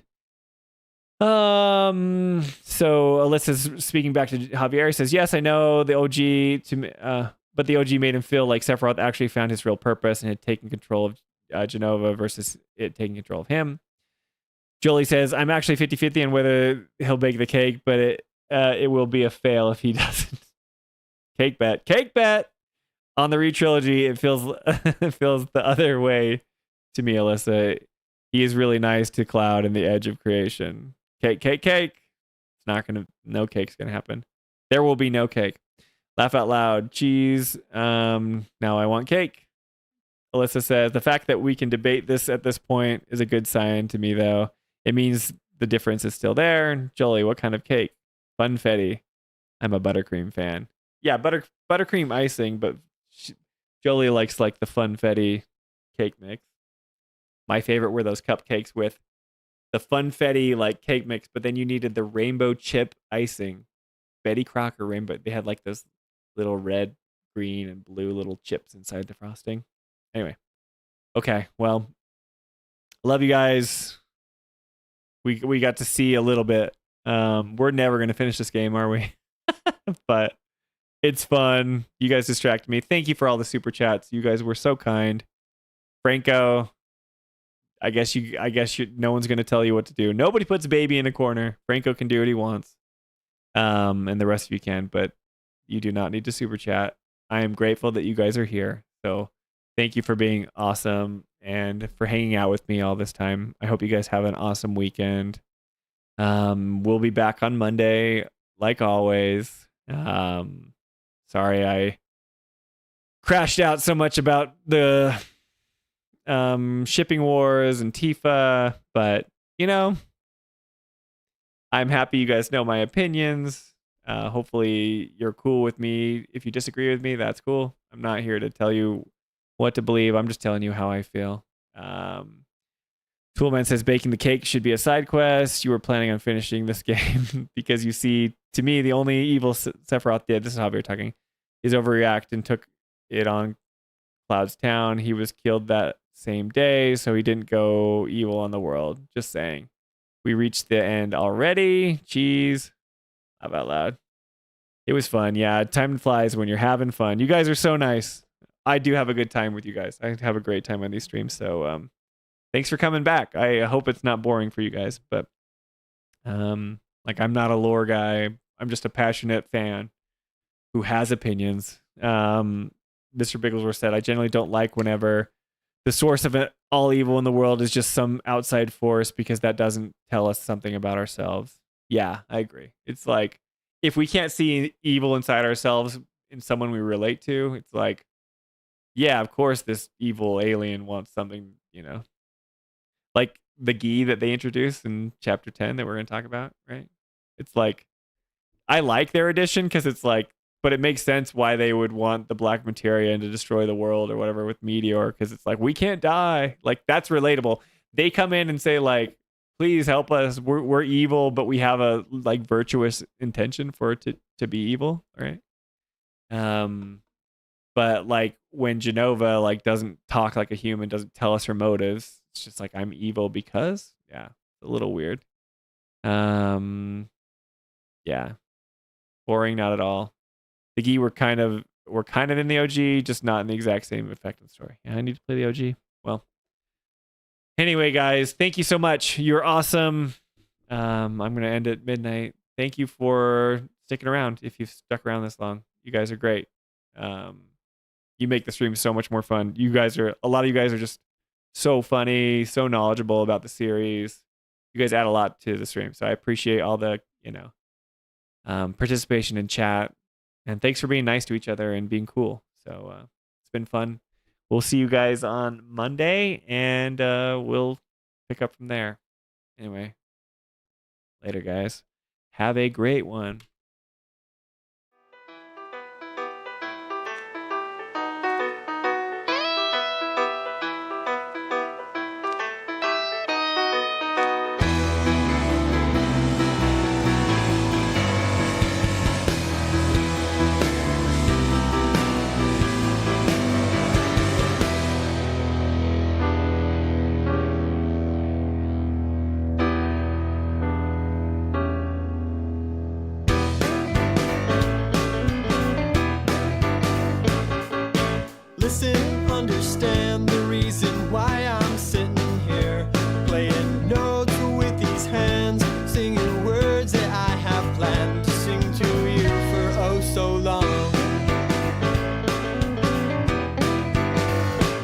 May I have your attention, please? Cause I'm not singing to myself.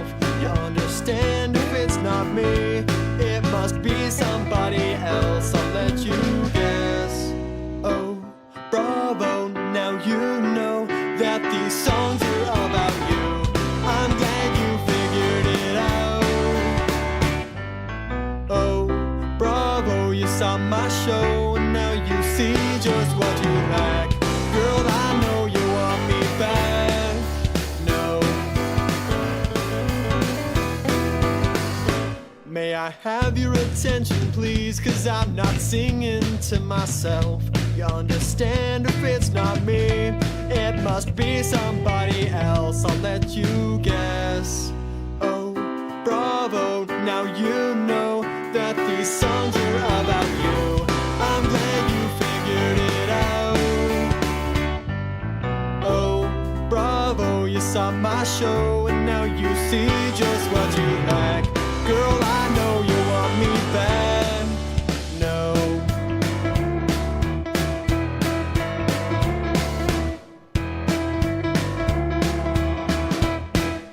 I want 2, 3, 4.